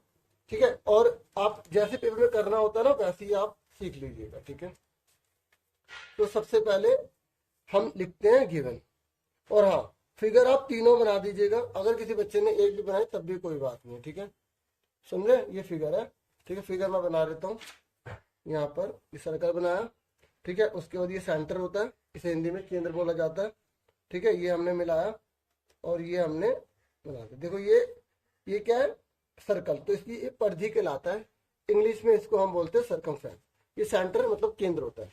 तो ये थ्योरी में कह रही है कि अगर सेंटर पे जो एंगल बनता है, केंद्र पर जो एंगल बनता है, कोण बनता है, और जो सर्कमफ्रेंस यानी कि परिधि पर जो कोण बनता है, ठीक है, ये वाला एंगल इसका डबल होगा। अगर ये 100 का है तो ये 50 का होगा। ठीक है, अगर ये 10 का तो ये 20 का होगा। मतलब ये सेंटर वाला एंगल हमेशा बड़ा होगा, ये प्रूव करके दिखाना, डबल होगा, इसका डबल होगा। अगर ये 100 का है ना, ये 200 का होगा, ये 50 का है, ये 100 का होगा। और अगर ये 25 है तो ये कितने का होगा, 12.5, क्योंकि ये आधा होता है, ये बात ध्यान रखना। ठीक है, ये सेंटर वाला एंगल हमेशा बड़ा होगा। ठीक है, चलो क्लियर हो गया। अब देखिए, सबसे पहले गिवन, हिंदी में बोलते हैं दिया है। ठीक है, तो दिया है में आप यहां से यहां तक उतार देंगे सेम। यहां से एक वृत्त का चाप पी क्यू दिया है, जो केंद्र ओ पर कोण पी ओ क्यू तथा वृत्त के शेष भाग के एक बिंदु ए पर पी ए क्यू अंतरित करता है। ठीक है, समझ में आ गई। मैं जो इसमें लिखा है ना, मैं लिख नहीं रहा हूँ, क्योंकि फिर हिंदी इंग्लिश दोनों तो बहुत लंबा इसमें हो जाएगा, और इंग्लिश वाले यहाँ से उतारेंगे, मैं समझा दूंगा बस आपको कि यहाँ पर आपको दे रखा है गिवन आर्क पी क्यू, ये आर्क पी क्यू, देखो 3 फिगर है। ठीक है, आप एक फिगर बना दोगे तब भी सफिशिएंट है, बच्चे तीनों बना देते हैं अगर टाइम है तो। ठीक है, तो ये कह रहा है PO Q at the centre O, ये देखो ये पीओ क्यू सेंटर पे बन रहा है, और P A Q at the point A, ये ना पी ए क्यू, ये remaining part of the circle, मतलब सर्कल की किसी भी पार्ट पे बन रहा है, मतलब सर्कमफ्रेंस पे कहीं भी बना लो। तो ये कह रहा है ये वाला एंगल अगर 100 का है तो ये 50 का होगा, ये वाला एंगल इसका डबल होगा। सुन रहे हो, ये हमें प्रूव करने के लिए बोला, चाहे इसमें ले लो, अगर ये 180 है तो 90 होगा। ठीक है, ये नीचे वाला देखो, नीचे वाले का लेते हैं, अगर ये नीचे वाला है तो नीचे वाला देखना है। अगर ये 200 का तो कितने का होगा, 100 का होगा। अगर ये 100 का है तो कितने का, 200 का होगा। ठीक है, अगर ये 50 का तो 100 का होगा। ठीक है, ये 120 का है तो ये कितने का होगा, 240 का होगा, डबल होगा ये वाला। ठीक है, समझ में आ गई। अब देखो गिवन आपने यहाँ से यहाँ तक लिख लेना, लिख लोगे। ठीक है, उसके बाद टू प्रूव, आपको क्या प्रूव करना है कि ये वाला एंगल डबल है, तो हमने ये लिख दिया पीओ क्यू जो है equal to angle PO Q. ठीक है, अब मैं आपको दिखा देता हूँ। ठीक है, एक मैं लिख देता हूँ, वीडियो को रोक कर लिख देता हूँ ताकि टाइम जरा ना लगे। ठीक है, देखिए मैंने लिख दिया है, हिंदी मीडियम वाले हिंदी में और इंग्लिश मीडियम वाले इंग्लिश में लिखेंगे। ठीक है, और मैंने आपको बुक से दिखा दिया, बुक से नोट कर लेना। ठीक है, उसके बाद ये फिगर में मैंने यहाँ पे लिख दिया ए पी क्यू। ठीक है, यहाँ तक हमने करा, जो मैंने करा यहाँ पे हमने लिख दिया। उसके बाद हमें टू प्रूव क्या करना है, टू प्रूव। ठीक है, इंग्लिश में हिंदी में सिद्ध करना है। ये थ्योरम तो अच्छे से कर लेना। ठीक है, मैं बाकी इंपॉर्टेंट क्वेश्चन की भी बना दूंगा एक वीडियो, सिद्ध करना है। ठीक है, तो सिद्ध क्या करना है बच्चों, ये ना PO Q equal to double होगा एंगल पी ए क्यू का। ठीक है, तो ये हिंदी और इंग्लिश सेम लिखना है, PO Q equal to double होगा एंगल पी ए क्यू का। ठीक है, समझ में आ गया आपको, मतलब आपको ये पीओ क्यू ये एंगल डबल होगा, ये डबल है। ठीक है, मतलब ये बड़ा है इससे, मतलब इसको 2 से मल्टीप्लाई करोगे तो इसके बराबर आएगा। जैसे 50 का ये 100 का, तो इसको 2 से मल्टीप्लाई करोगे तो इसके बराबर आएगा। ठीक है, समझ में आ गई।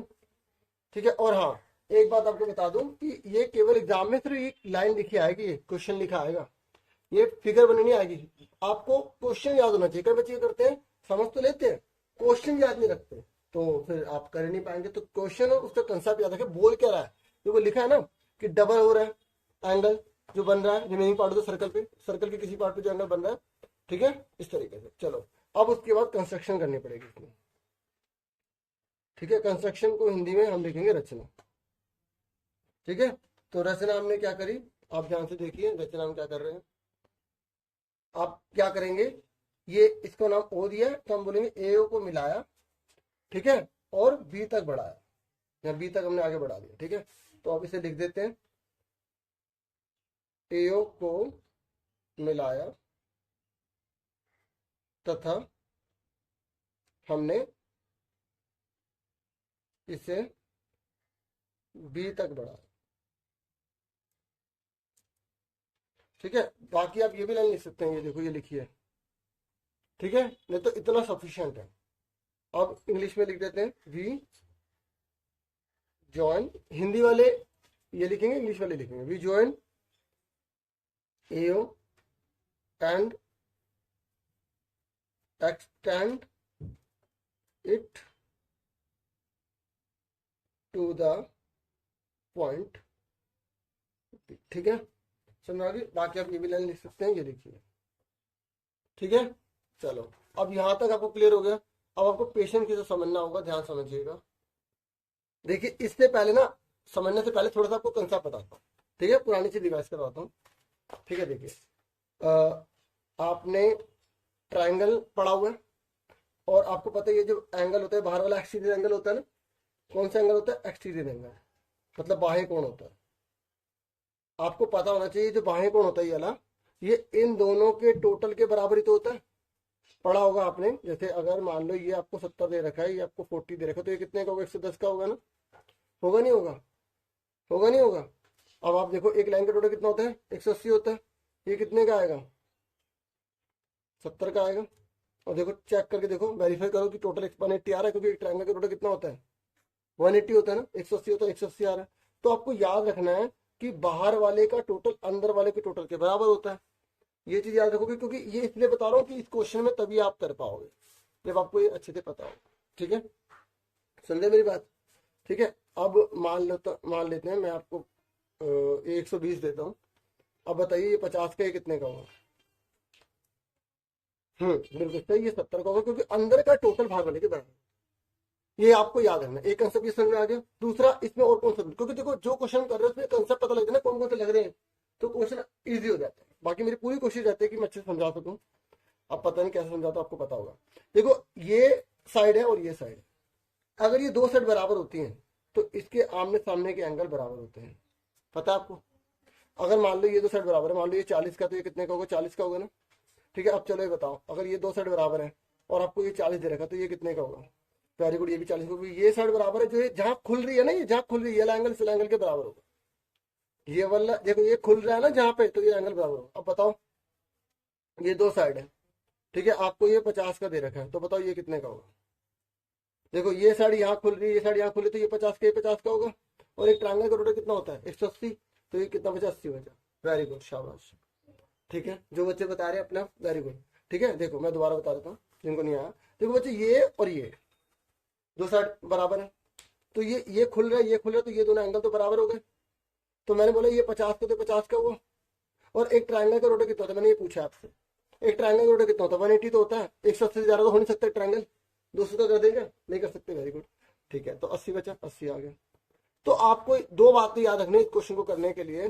ठीक है, एक ये याद रखना है कि बाहर वाला ये जो है ना, ये बाहर वाला अंदर वाले इन दोनों के टोटल के बराबर होता है।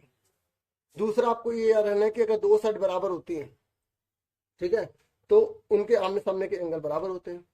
तीसरी चीज एक और सुन लो, एक सर्कल है, ठीक है, सर्कल में सेंटर होता है। अब बताओ, ये जो रेडियस है 7 है, तो ये कितनी होगी? 7 ही तो होगी। अब भला मैंने तो टेढ़ा मेढ़ा बनाया, छोटी बड़ी लग रही होगी आपको, लेकिन सर्कल में जो रेडियस होती है वो सारी की सारी क्या होती है? बराबरी तो होती है। ये थोड़ी आप अगर ये सर्कल बनाते हो और आपने बोला ये 7 टेढ़ी मेढ़ी कर दी, तो ये लाइन होगी क्या? नहीं होगी ना। तो आपको रहना, एक सर्कल के अंदर जितनी भी रेडियस होती है वो सब बराबर होती है। तो 3 बातें समझ में आ गई आपको इसमें? हाँ या ना? एक सर्कल के अंदर रेडियस सब बराबर होंगी नहीं होंगी? ठीक है, डाउट क्या समझा रहा हूँ ना। ठीक है, अब देखो प्रूफ में। प्रूफ मतलब उपपत्ति, ठीक है, हिंदी में उपपत्ति, इंग्लिश में प्रूफ। यहां से करेंगे। अब आप ध्यान से देखो, ध्यान से देखो, ये एक ट्रायंगल बन रहा है। अब आपको बहुत आसानी समझ में आएगा। ये ट्रायंगल दे रखा है, इस ट्रायंगल के बाहर ये वाला एंगल है ना, ये वाला एंगल, ये बाहर बना। बुक में देखो अच्छे से, देखो ये एक ट्रायंगल बन रहा है ना, तो इस ट्रायंगल में ये बाहर वाला एंगल नहीं आता, तो ये वाला एंगल किसके बराबर होगा? इन दोनों के टोटल के बराबर होगा। जो इसके साथ टच कर रहा है उसको छोड़ के इन दोनों के टोटल के बराबर होगा ना। हाँ है ना? आप अगर इसे इजी करना चाहते हैं तो इसको आप नाम दे सकते हैं, एंगल 1 एंगल 2। ठीक है, मैं वैसे ही करूंगा जैसे मैं करता हूँ। यहाँ पे इसको मैंने एंगल 1 नाम दे दिया, इसको नाम एंगल 2 दे दिया, ठीक है, और इसको नाम मैंने एंगल 3 दे दिया। ये यहाँ तक है ना, ये एंगल 3 नाम दे दिया इसको। ठीक है, मैं आपको यहाँ पर थोड़ी सी बड़ी फिगर बना के दिखा देता हूँ। ये सर्कल लिया, ठीक है, ये हमने ले लिया ताकि आपको और अच्छे से क्लियर हो जाए। ठीक है, फिगर आपकी अच्छी बननी चाहिए। ठीक है, आप पेंसिल से बनाना। ठीक है, ये तो मैं समझाने के लिए आपको बता रहा हूँ। ठीक है, ये हमने ऐसे ही कर दिया, ये बी आ गया। देखो मैंने इसका नाम 1 दे दिया, इसका नाम मैंने 2 दे दिया, इसका नाम मैंने 3 दे दिया। अब आप देखो इसके आगे क्या करेंगे? आप लिखेंगे एंगल 1 प्लस एंगल 2 बराबर होगा 3 के। होगा नहीं होगा? एंगल 1 2 बराबर होगा ना 3 के। यहाँ अब लिख देना इन ट्राइंगल, कौन सा ट्राइंगल ले रहे हैं हम? APO। ठीक है, APO। ठीक है, ये APO ले रहे हैं। ठीक है, इसमें 1 और 2 के बराबर, बाहर वाले के बराबर होगा नहीं होगा? समझ में आ गया ना क्यों होगा? तो आप क्या लिखेंगे? एक्सियल एंगल प्रॉपर्टी, बाहें कोण नियम द्वारा लिख लेंगे ना, लिख लेंगे। ये फर्स्ट इक्वेशन आ गई। ठीक है, बाहें कोण नियम द्वारा, समझ में आ गया। अब दूसरी चीज, अब ध्यान से देखो, ये और ये क्या है? बताओ जल्दी बताओ, क्या है? रेडियस है ना, रेडियस है ना। तो अगर ये रेडियस बराबर है, होती है नहीं होती? और जब एक ट्रायंगल में 2 साइड बराबर होते हैं तो उसके आमने सामने के क्या एंगल क्या होते हैं? बराबर होते हैं ना, होते नहीं होते बराबर? देखा, आ गया ना तीसरा रूल जो मैंने अभी समझाया कंसेप्ट, कि एक ट्रायंगल के अंदर अगर ये और ये साइड बराबर है तो ये आमने सामने के क्या होंगे? एंगल बराबर होंगे नहीं होंगे? Very good. तो इसका मतलब आप क्या लिखेंगे? सबसे पहले आप लिखेंगे कि AO बराबर PO। होगा नहीं होगा? देखो AO बराबर PO होगा नहीं होगा? क्यों होगा? Radio of A same circle, radii of a same circle. Hindi में भी लिख रहा हूं, एक ही वृत्त की त्रिज्याएं हैं। ठीक है, एक ही वृत्त की त्रिज्याएं हैं। ठीक है, समझ में आ गई? अब आप ध्यान से देखिए, ये और ये बराबर है, तो ये दोनों क्या होंगे? बराबर होंगे। एंगल 1 बराबर होगा एंगल 2 के। क्यों होगा? मैंने अभी आपको बताया था कि एक ट्रायंगल में जब साइड बराबर होते हैं तो उसके अपोजिट एंगल बराबर होते हैं। आपने साथ ही में पढ़ा होगा angle opposite equal side equal. ठीक है, और नाइन्थ में टर्म फर्स्ट में पढ़ा होगा। तो आप क्या लिखेंगे, angle opposite to equal sides are equal. ठीक है, हिंदी में लिखेंगे बराबर भुजाओं के सम्मुख कोण बराबर होते हैं, सम्मुख कोण बराबर होते। ठीक है, समझ में आ गया, क्लियर हो गई, ये सेकंड इक्वेशन आ गई। अब आप खुद सोचिए डियर स्टूडेंट्स, ये दोनों बराबर है और इन दोनों को टोटल इसके बराबर है, तो मैं एक की जगह दो और दो की जगह एक लिख सकता हूँ, पर मुझे ये वाले एंगल पे जाना है, मुझे वाले एंगल पे जाना है। ध्यान से देखो मेरी बात सुनो, मैं यहाँ पे पहले रफ बताता हूँ। एंगल 1 प्लस एंगल 2 बराबर एंगल 3 के, और एंगल 1 और 2 बराबर है, तो मैंने एंगल 1 की जगह 1 लिख लिया, और 2 1 के बराबर है तो मैंने 2 की जगह भी 1 लिख लिया। लिख सकता हूँ, नहीं लिख सकता? और एंगल 1 कितना होगा, 2 एंगल 1 हो गए, नहीं हो गए? तो हमने क्या प्रूव कर दिया कि ये वाला जो एंगल है इस आधे भाग के बराबर, मतलब डबल होगा। मतलब अगर ये 40 का है तो ये कितने का होगा, 20 का होगा। अगर ये 20 का तो 40 का होगा, प्रूव कर दिया ना हमने। ऐसे सिमिलरली ये भी हो जाएगा बस, और इसके दोनों को टोटल कर देंगे, हमारा आंसर आ जाएगा। अब देख लो कैसे करना है, यहाँ तक समझ में आ गया। ये सेकंड इक्वेशन है, ये वाली फर्स्ट इक्वेशन थी, तो लिखेंगे from first and second. Hindi में क्या लिखेंगे, समीकरण 1 और 2 से, फ्रॉम फर्स्ट एंड सेकंड लिख लोगे हिंदी में, समीकरण 1 और 2 से लिख लोगे ना, ठीक है। हाँ, अगर ऐसे आप कोऑपरेट करेंगे तो फायदा रहेगा मुझे भी। एंगल 1 की जगह 1 लिख लिया, 2 की जगह क्या लिखेंगे, 1 लिखेंगे। ठीक है, समझ में आ गया। इक्वल टू में क्या लिखेंगे, यहाँ पर 3 दे रखा, ठीक है, तो 3 लिख दिया। एंगल 1 कितने हो गए, 2 एंगल 1 हो गए। ठीक है, समझ में आ गई। ठीक है, देखो आपको ये नोट करना था, फिर उसके बाद ये बीच बीच में आपको समझाता रहता हूँ एक्स्ट्रा, ठीक है, वो आपको नोट नहीं करना, समझना है खाली। ठीक है, समझ में आ गई, यहाँ तक आ गया। अब यहाँ लिखेंगे सिमिलरली। सिमिलरली देखो, जिस तरीके से हमने इस पार्ट को प्रूव करा ना, हमें इसको दोबारा से प्रूव नहीं करना, इस वाले पार्ट को बस सिमिलरली करके लिख देते हैं। सिमिलरली मतलब इसी प्रकार, इसी प्रकार। ठीक है, इसी प्रकार। ठीक है, राइटिंग समझ तो आवाज समझ में आ रही होगी। इसी प्रकार आप क्या लिख देंगे, देखो यहाँ पे नाम दे देंगे आप, जैसे यहाँ पे 1 2 3 लिखा है ना, यहाँ पे लिख देंगे 4, या लिख देंगे 5, या लिख देंगे 6। ठीक है, तो आप क्या लिखेंगे, एंगल 6, ये देखो ये वाला जो है पहले 4 देखो, ठीक है, 2 ऐसे लिखा, डबल होगा एंगल 4 किसके, 6 के, मतलब एंगल 4 का डबल करोगे तो 6 के बराबर आएगा। ठीक है, सिमिलरली में ये फायदा हो जाता है सिमिलरली का। ठीक है, समझ में आ रही है आपको, क्लियर हो रहा है। देखो यहाँ बुक में भी अगर आप देखेंगे ना, तो इन्होंने भी सिमिलरली करके लिख दिया सीधा, इन्होंने वर्ड्स में लिखा, मैंने यहाँ नंबरिंग दे दी, तो हमें बेनिफिट हो जाता नंबरिंग में। समझ में आ गया। उसके बाद ये थर्ड हो गया, उसके बाद ये फोर्थ हो गया। ठीक है, अब हम क्या करेंगे, एडिंग थर्ड एंड फोर्थ को ऐड कर दीजिए। ठीक है, 2 एंगल 1, 2 एंगल 4, 3 प्लस एंगल 6। ठीक है, देखो मैं एक बात बता दूं, तो सिमिलरली हम इसलिए लिखते हैं बच्चों, क्योंकि हमने इसका आधा पार्ट प्रूव कर दिया ना, तो सेम इसका इधर वाला पार्ट भी तो वैसे प्रूव करना पड़ेगा। तो जब एक पार्ट प्रूव कर दिया, उसके जैसा वाला ना हमें दोबारा से ऐसे पूरी स्टेटमेंट नहीं लिखनी पड़ती, पूरी स्टेटमेंट नहीं लिखनी पड़ती, ऐसे टाइम डबल लग जाएगा। तो इसलिए रूल बना हुआ है कि हम सिमिलरली लिख के कर देते हैं। देखो मैं अपनी तरफ से कुछ नहीं कर रहा, बुक ने उस चीज को फॉलो किया होता है। ठीक है, फिर मैं अगर मैं करा रहा हूँ नंबर कम आया तो उसका फिर बेनिफिट क्या। ठीक है, तो ये देखो यहाँ लिखा ना, इसी प्रकार हिंदी मीडियम में उन्होंने एक पार्ट प्रूव कर दिया, दूसरा कर दिया। ठीक है, ये 1 2 3 4 हम इसलिए लिखते हैं कि इसमें ना पूरा पूरा आपको जो है लिखना नहीं पड़ता, एंगल ए ओ बी इस तरीके से। अगर आप लिख दोगे तभी नंबर नहीं कटेंगे, इससे क्या होता है कि थोड़ा टाइम बच जाता है बच्चे का, और क्लियर होता है, इसमें गलती के चांस कम होते हैं, नंबर नहीं कटेंगे। पर एक बात ध्यान रखना आप, मैं आपको बता दूं कि आपने क्या करा, यहाँ पे एंगल वगैरह लिख दिए और फिगर के अंदर आपने यहाँ पे नंबर नहीं डाले, तो टीचर आपको नंबर काट देगा। और इस तरीके से नहीं करना, बिल्कुल साफ साफ करना है। ठीक है, ठीक है, बनाने के फिगर आप इसको इतना डार्क नहीं करेंगे। ठीक है, समझ में आ गया आपको। अब उसके देखो दोनों में दो है ना, दोनों में 2 है ना, ये मत करना कि 2 एकम 2 2 4 8, ऐसा नहीं करना। दोनों में 2 है, 2 कॉमन ले लो, ले लिया कॉमन। ठीक है, अब मुझे बताओ एंगल 1 और 4 को जोड़ो, कितना हो गया, कुछ ज्यादा ही मैंने इसमें उल्टा सीधा कर दिया। ठीक है, एंगल 1 और 4 को देखो, एंगल 1 और 4 यहाँ देखो, एंगल 1 और 4 का नाम क्या बन गया, जोड़ो, क्या बन गया, ओ ए क्यू बन गया ना, ओ सॉरी पी ए क्यू बन गया ना। देखो 1 और 4 को जोड़ूंगा तो पूरा क्या नाम बन गया, पी ए क्यू बन नहीं गया। तो इसकी जगह मैं क्या लिख दूंगा, पी ए क्यू लिख दूंगा, ठीक है। तो मैं और इसकी जगह क्या बन गया, देखो ये जोड़ो 3 और 6 को, तो पी ओ क्यू बन गया। तो इसकी जगह मैं क्या लिख दूंगा, पी ओ क्यू लिख दूंगा, यहाँ पे लिख देंगे इसलिए करके, यहाँ पे जब इक्वल चल रहा हो इस तरीके से आप बना देना, ठीक है। समझ में आ गई। इसको इधर लिख लो और करके लिख दो, इसको P O Q P A Q. देखो हमें यही तो प्रूव करना था,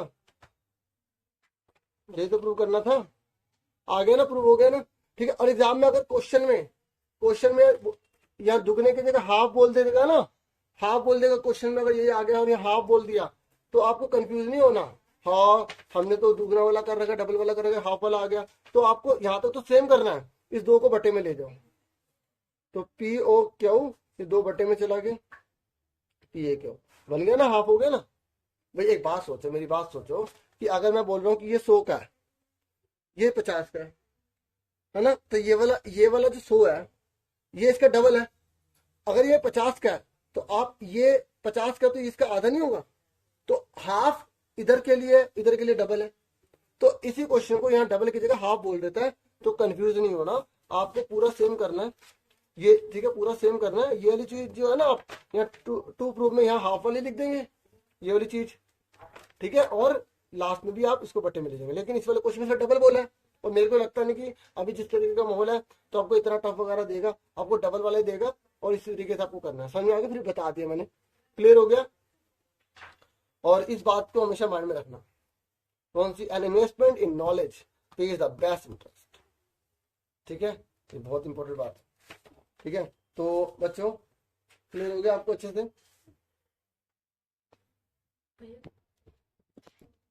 देखिए अगर समझ ना आया ना तो पीछे उसे करके देख लेना, मैंने काफी टाइम लगाया इस क्वेश्चन में, लगभग 20 मिनट के आसपास तो इसी में लगा दिए।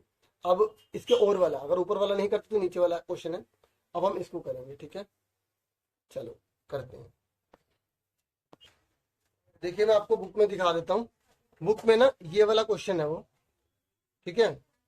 ये if the non parallel sides of a trapezium are equal prove that it is a cyclic, ठीक है, ये वाला क्वेश्चन है, ठीक है।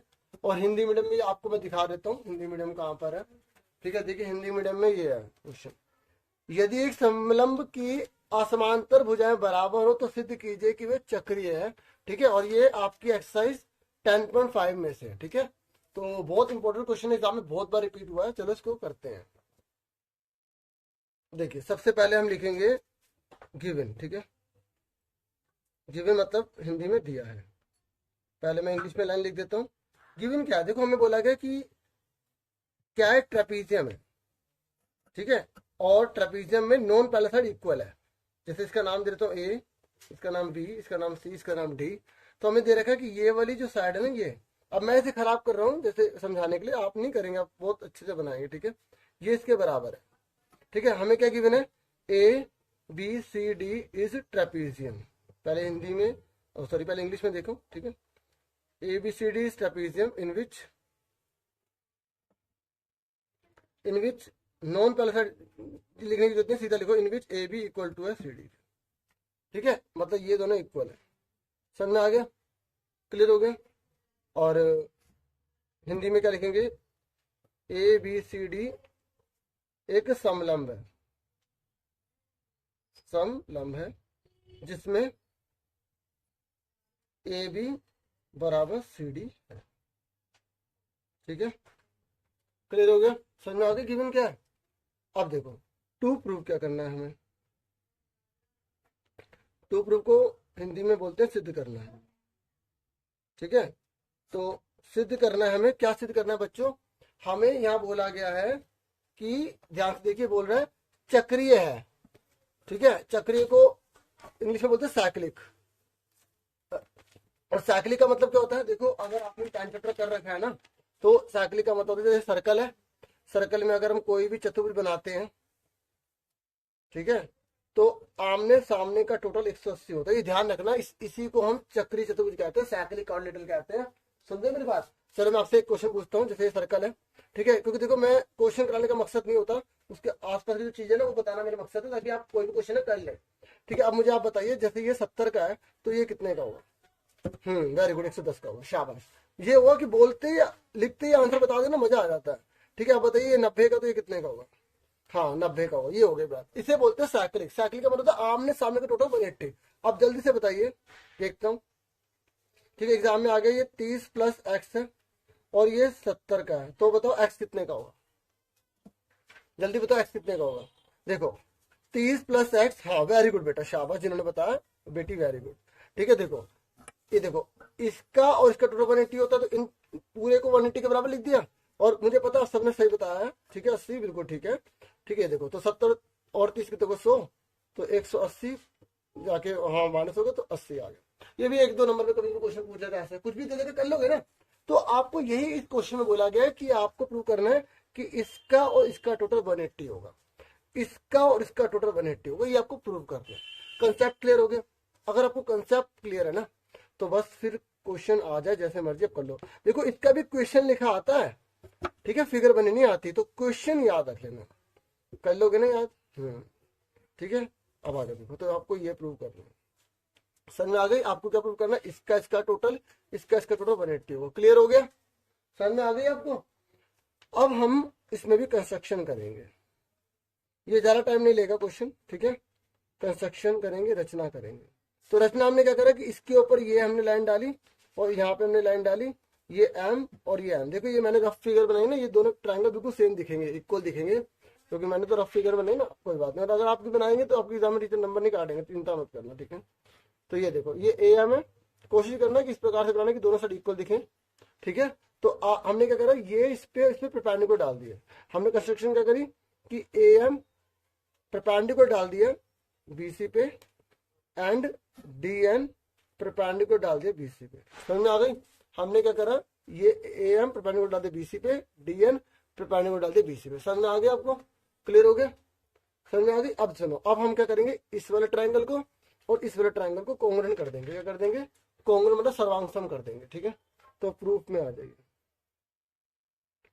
प्रूफ, ठीक है, यानी कि हिंदी में उत्पत्ति, ठीक है। तो हम कौन सा ट्रायंगल ले रहे हैं, मैं थोड़ा इसको छोटा कर देता हूँ ताकि आपको आसानी से दिख जाए, ठीक है। देखो कौन सा ट्रायंगल ले रहे हैं हम, कौन सा ट्रायंगल ले रहे हैं हम, एक ट्रायंगल ये ले रहे हैं, इन triangle A B M and triangle A B M और डी सी एम, ठीक है, डी सी एम, ठीक है। एक ये ट्रायंगल ले रहे हैं और ये ट्रायंगल ले रहे हैं, ठीक है। इसमें 3 चीजें आपको बराबर बतानी है, ठीक है। मैंने आपको बता दिया, फिगर आपको ऐसे दिख रही है लेकिन आपको इक्वली बननी चाहिए ट्रायंगल। समझे मेरी बात? ठीक है। अब 3 चीजें हिंदी में क्या लिखेंगे, हिंदी में लिख लेंगे ना कि त्रिभुज ए बी एम, या एंड की जगह तथा त्रिभुज डी सी एन में, यहाँ पे हिंदी में लिख देंगे, ठीक है। ये इनकी जगह इंग्लिश में इन शुरू में लिखते हैं, हिंदी में बाद में लिखते हैं। अब इसमें 3 चीजें आप बताइए बराबर कौन सी होंगी। देखो एक ए बी इक्वल टू होगा डीसी के, very good, A B equal to होगा डीसी के। क्यों होगा? हमें क्वेश्चन में दे रखा, ठीक है। सी डी लिखो, डी लिखो, कोई बात नहीं, ठीक है। क्या लिखेंगे, गिवन है। हिंदी में क्या लिखेंगे, दिया है, ठीक है। उसके बाद दूसरी चीज क्या लिखेंगे, देखो ये और ये बराबर होंगे, क्यों? Distance between parallel line, distance between parallel line, ठीक है। तो ए एम बराबर होगा डी एन। क्या लिखेंगे, डिस्टेंस बिटवीन पैरेलल लाइन। मैं भी आपको बताता हूँ क्या होता है distance between parallel line. Hindi में लिखेंगे, इसकी जगह हिंदी में यहां लिख रहा हूं, समांतर रेखाओं के बीच की दूरी, समांतर रेखाओं के बीच की, ठीक है। समझ में आ गया? अब देखो इधर, इसलिए अगर ये 110 का तो ये 110 का होगा। कई बच्चों के मन में आ सकता है सर, जैसे इन दोनों का टोटल 180 है तो सर इन दोनों का 180 नहीं होगा, आ सकता है ना मन में। बच्चों ये लाइन इसके पैरेलल है, ये नॉन पैरेलल है। जब 2 लाइन पैरेलल होती है, कोई लाइन काट के जा रही है, तो तभी उसका टोटल 180 होता है। अब ये लाइन और ये लाइन पैरेलल थोड़ी है, देखो आगे जाके कट गई, इसलिए इसका टोटल 180 नहीं होगा। समझ आ गई? और ये हमने 110 के 110 प्रूव नहीं करा, ये देखो अभी हमने प्रूव नहीं करा, बी बराबर सी के कॉन्ग्रुएंट कर दिया ना। तो इसलिए अगर ये 110 है, 110 अब टोटल करके देखो 180 बनना नहीं बन रहा। तो बस यही इस क्वेश्चन में हम करेंगे, ठीक है। अब आप क्या करेंगे, यहाँ तक क्वेश्चन में आ गया। अब इसके आगे क्या करेंगे, आप लिखेंगे एडी जो है वो पैरेलल है बीसी के, ठीक है, ठीक है। अब आप देखिए एडी जो है वो पैरेलल है बीसी के, एडी जो है पैरेलल है बीसी के, तो इसलिए हम क्या लिखेंगे, हमें लिखेंगे angle A plus angle B is equal to 180 degree होगा। ठीक है, इसके आगे एक और आप लाइन लिख देंगे। देखो मैं पहले इंग्लिश में बता रहा हूँ, एडी पैरेलल है बीसी के, ठीक है, और ये ए बी का ट्रांसवर्सल है। ठीक है, आप लिखेंगे and A B is transversal. समझा? आपको मैंने अभी अच्छे से समझा दिया कि अगर दो लाइन पैरेलल होते, कोई लाइन काट के जा रहे थे, इसका टोटल 180 डिग्री होता है नहीं होता? ठीक है, आप इसको हिंदी में क्या लिखेंगे? आप क्या लिख रहा हूँ? एडी, ये डी है, एडी, ये हिंदी वाले लिखेंगे। ठीक है, एडी समांतर बीसी तथा ए बी एक तिर्यक रेखा, ए बी एक तिर्यक रेखा। ठीक है, ठीक है, तो इसलिए angle A plus angle B equal to 180 degree होगा।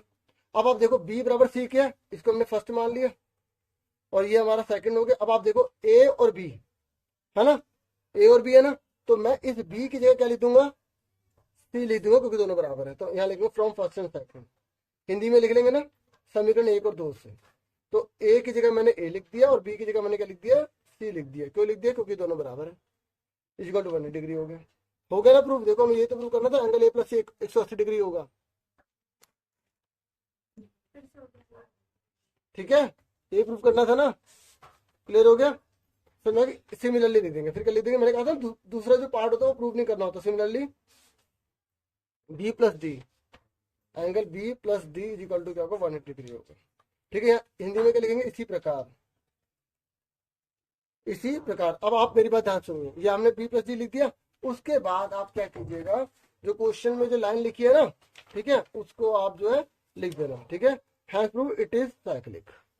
ठीक है, क्या लिख दोगे? Has proved it is cyclic. ठीक है, हिंदी में लिखोगे इस प्रकार सिद्ध हुआ कि यह एक चक्रीय चतुर्भुज, यह एक चक्रीय चतुर्भुज है। ठीक है, समझ में आ गई? चक्रीय चतुर्भुज है। ठीक है, बाकी हिंदी में दिखा रहा हूँ आपको, यहाँ से आप देख सकते हो। ठीक है, क्लियर हो गया? तो डियर स्टूडेंट्स, उम्मीद करता हूँ आपको क्लियर हो गया होगा। और कहीं टीचर जैसे ये कहते हैं कि इसको सर्कल में दिखाओ, तो आप अगर अपने टीचर से एक बार बोल देना, पूछ लेना कि इसको सर्कल में जुड़िए नहीं, तो आप सर्कल में दिखा दो। वैसे जरूरी नहीं है, क्योंकि हमें सिर्फ चतुर्भुज के बारे में बोला है, इसका 180 डिग्री, तो सर्कल में बनाओ ना बनाओ जरूरी नहीं होता। ठीक है, बाकी आप बना दोगे तो कोई दिक्कत भी नहीं है। ठीक है, क्लियर हो गया?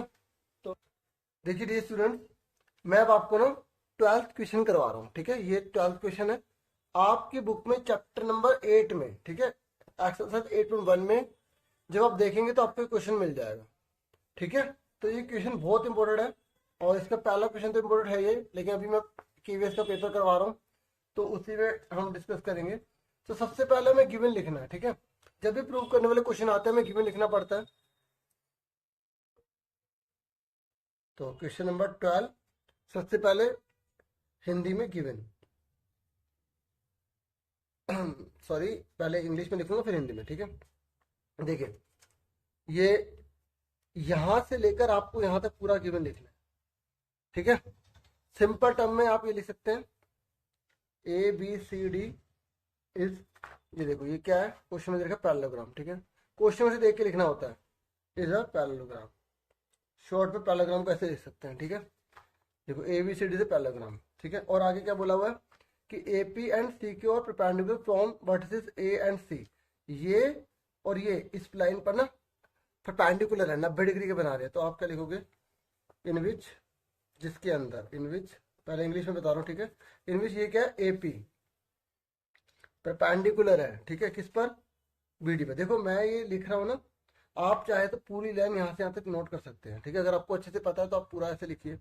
ऐसे ये देखिए CQ किसके ऊपर परपेंडिकुलर? BD पर। ठीक है, ये BD लिखा है। ठीक है, और क्या दे रखा है आपको? एंड, और क्या गिवन है आपको? यहाँ पे लिखा हुआ है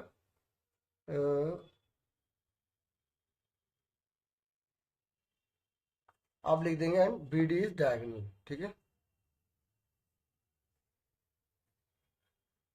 ठीक है, ये डायगोनल लिखा हुआ ना यहाँ पर। ठीक है, ये हो गया। अब हिंदी वाले देख लो और इंग्लिश वाले वीडियो को आगे कर लेंगे, नहीं तो देख लेंगे, कोई दिक्कत नहीं है। ठीक है, दिया है दिया क्या है, ए बी सी डी एक समांतर चतुर्भुज है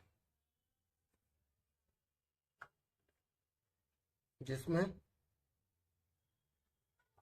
ए पी लंब है बी डी पर, मतलब 90 डिग्री का बना रहा है, सी क्यू लंब है बी डी पर तथा ये लंब होता है, ठीक है, लंब तो 90 डिग्री का एंगल बना रहा है, तथा बी डी एक विकर्ण है, एक विकर्ण है, ठीक है, इज ऑल लिख देना है, इज अ टैग एक विकर्ण है। समझ में आ गया, दिया है, समझ में आ गया। अब उसके बाद ये दिया क्लियर हो गया। फिगर अगर बनी हुई है तो आपको आंसर में बनाने की जरूरत नहीं है, ठीक है। उसके बाद टू प्रूफ पे आ जाइए, ठीक है, सिद्ध करना है।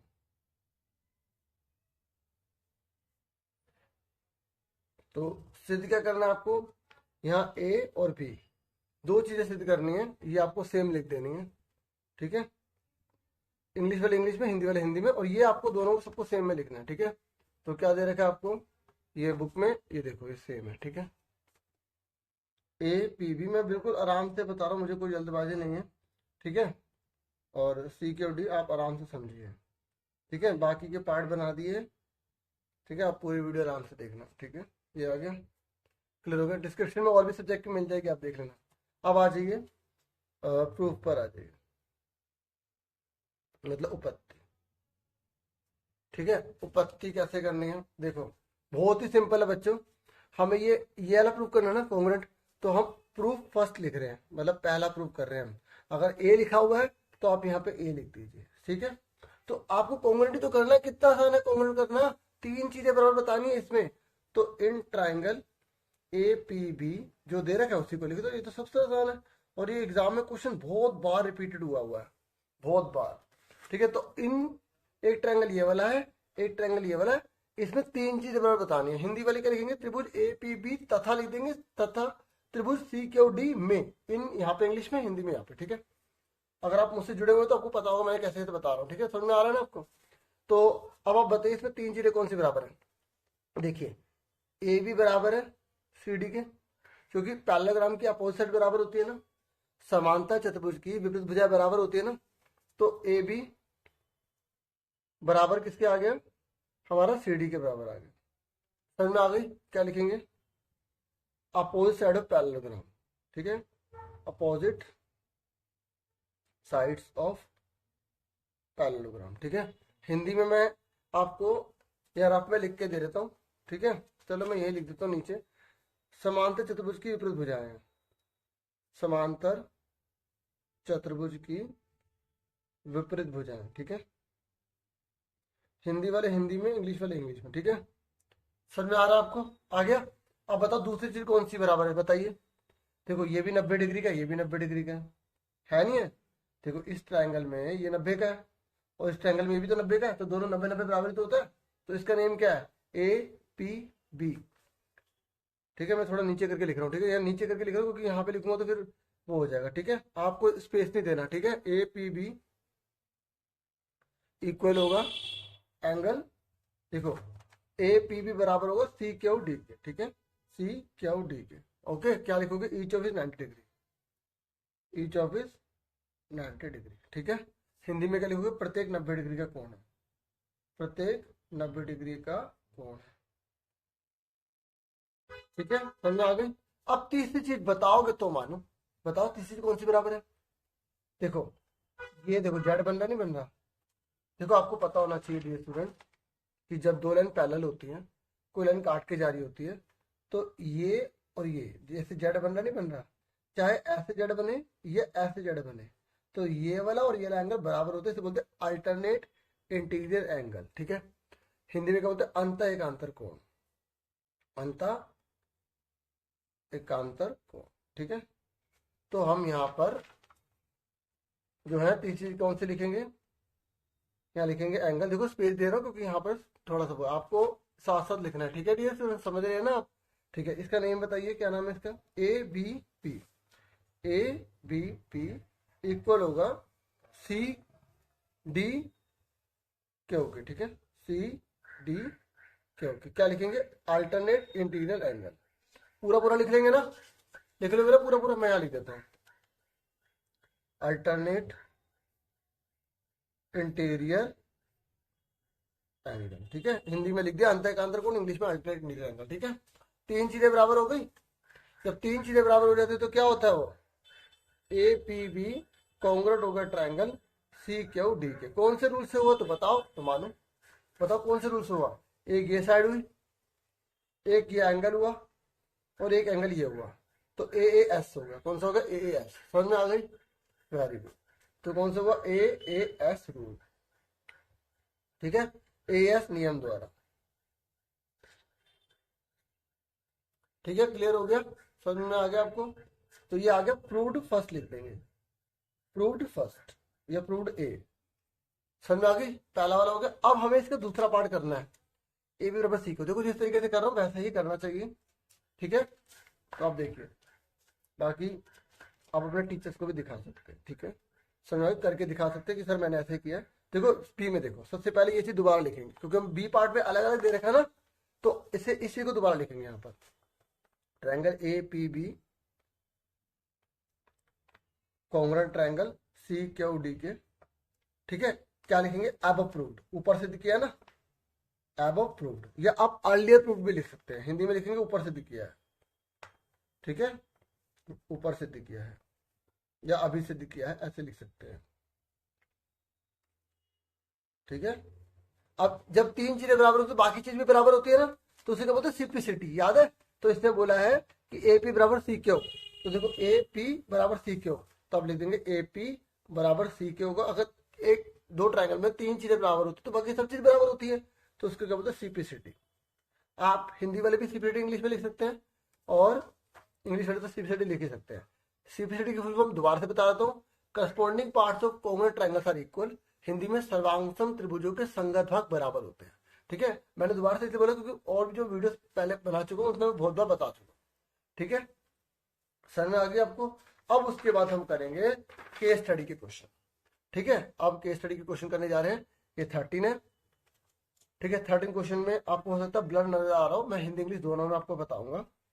देखिए यहाँ पर जो है ना, राम कुमार है, ठीक है। ये हमारा कंप्लीट हो गया ना, अब आगे देखना, ठीक है। देखो राम कुमार है, उनका ना ब्यूटीफुल रेक्टेंगुलर गार्डन है। अच्छा एक चीज और रुक जाओ, एक चीज यहाँ पर मैंने लिख तो दिया, यहाँ पे लिखा नहीं मैंने, हैंस प्रूव्ड, ठीक है। यहाँ पे बी लिख देंगे क्योंकि हमने दोनों प्रूव करे ना, हिंदी में इति सिद्धम, ठीक है। बी समझ में आ गया, इस तरीके से खत्म होगा क्वेश्चन। अब देखिए सुनिए ध्यान से, अब ये क्या कह रहा है, ये कह रहा है राम कुमार है। देखिए मैं दोबारा पढ़ता हूँ, mister Ram Kumar has a beautiful rectangular garden. देखो ये जो केस स्टडी है ना, लगता है कि मुश्किल होगा, लेकिन ऐसा होता नहीं है डियर स्टूडेंट्स। इसमें क्या है कि आपने जो चैप्टर्स पढ़े ना उसी के कुछ क्वेश्चन होते हैं जिसे आपको करना होता है, ठीक है। तो यहाँ पर राम कुमार है, उनका ब्यूटीफुल रेक्टेंगुलर गार्डन है, ठीक है। ये गार्डन देख रहे हैं, और यहाँ पर ना स्विमिंग पूल भी है, और बिल्कुल लग्जरियस बंगला है, पूरा बंगले में बना हुआ है। तो एरिया ऑफ गार्डन दे रखा है इतना। अब देखो ये क्वेश्चन है ना, आप सेकंड चैप्टर में देखोगे ना, लास्ट में जब सेकंड चैप्टर के 2.5 में देखोगे लास्ट में, तो आपको कुछ ऐसे क्वेश्चन दिखाई देंगे। ये देखो, ये देखो, इन्हीं क्वेश्चन को तो बना के देगा केस स्टडी में, और वो कहाँ से लाएंगे क्योंकि इतना तो आपको कर नहीं रहे हैं, ठीक है। ये देखो 2.5 दिखाता हूँ आपको, ठीक है। 2.5 देखिए, ये देखो, तो ये देखो ऐसे लिखा ना वॉल्यूम, इसी को केस स्टडी में बना के देती है उसने, ऐसे ही एरिया वाला देखो, यही तो है। और ये क्या फैक्टराइज तो करने, ये वाले क्वेश्चन जैसे ये पता कैसे करने हैं, बिल्कुल ऐसे करने हैं जो आप 2.4 करेंगे। मैंने वीडियोस बना रखे ना बोर्ड वाली, 1-1.5 साल पहले वाली, वो देख लेना, ये सारे बना रखे हैं, है ना। ये इनमें से क्वेश्चन आने आना है।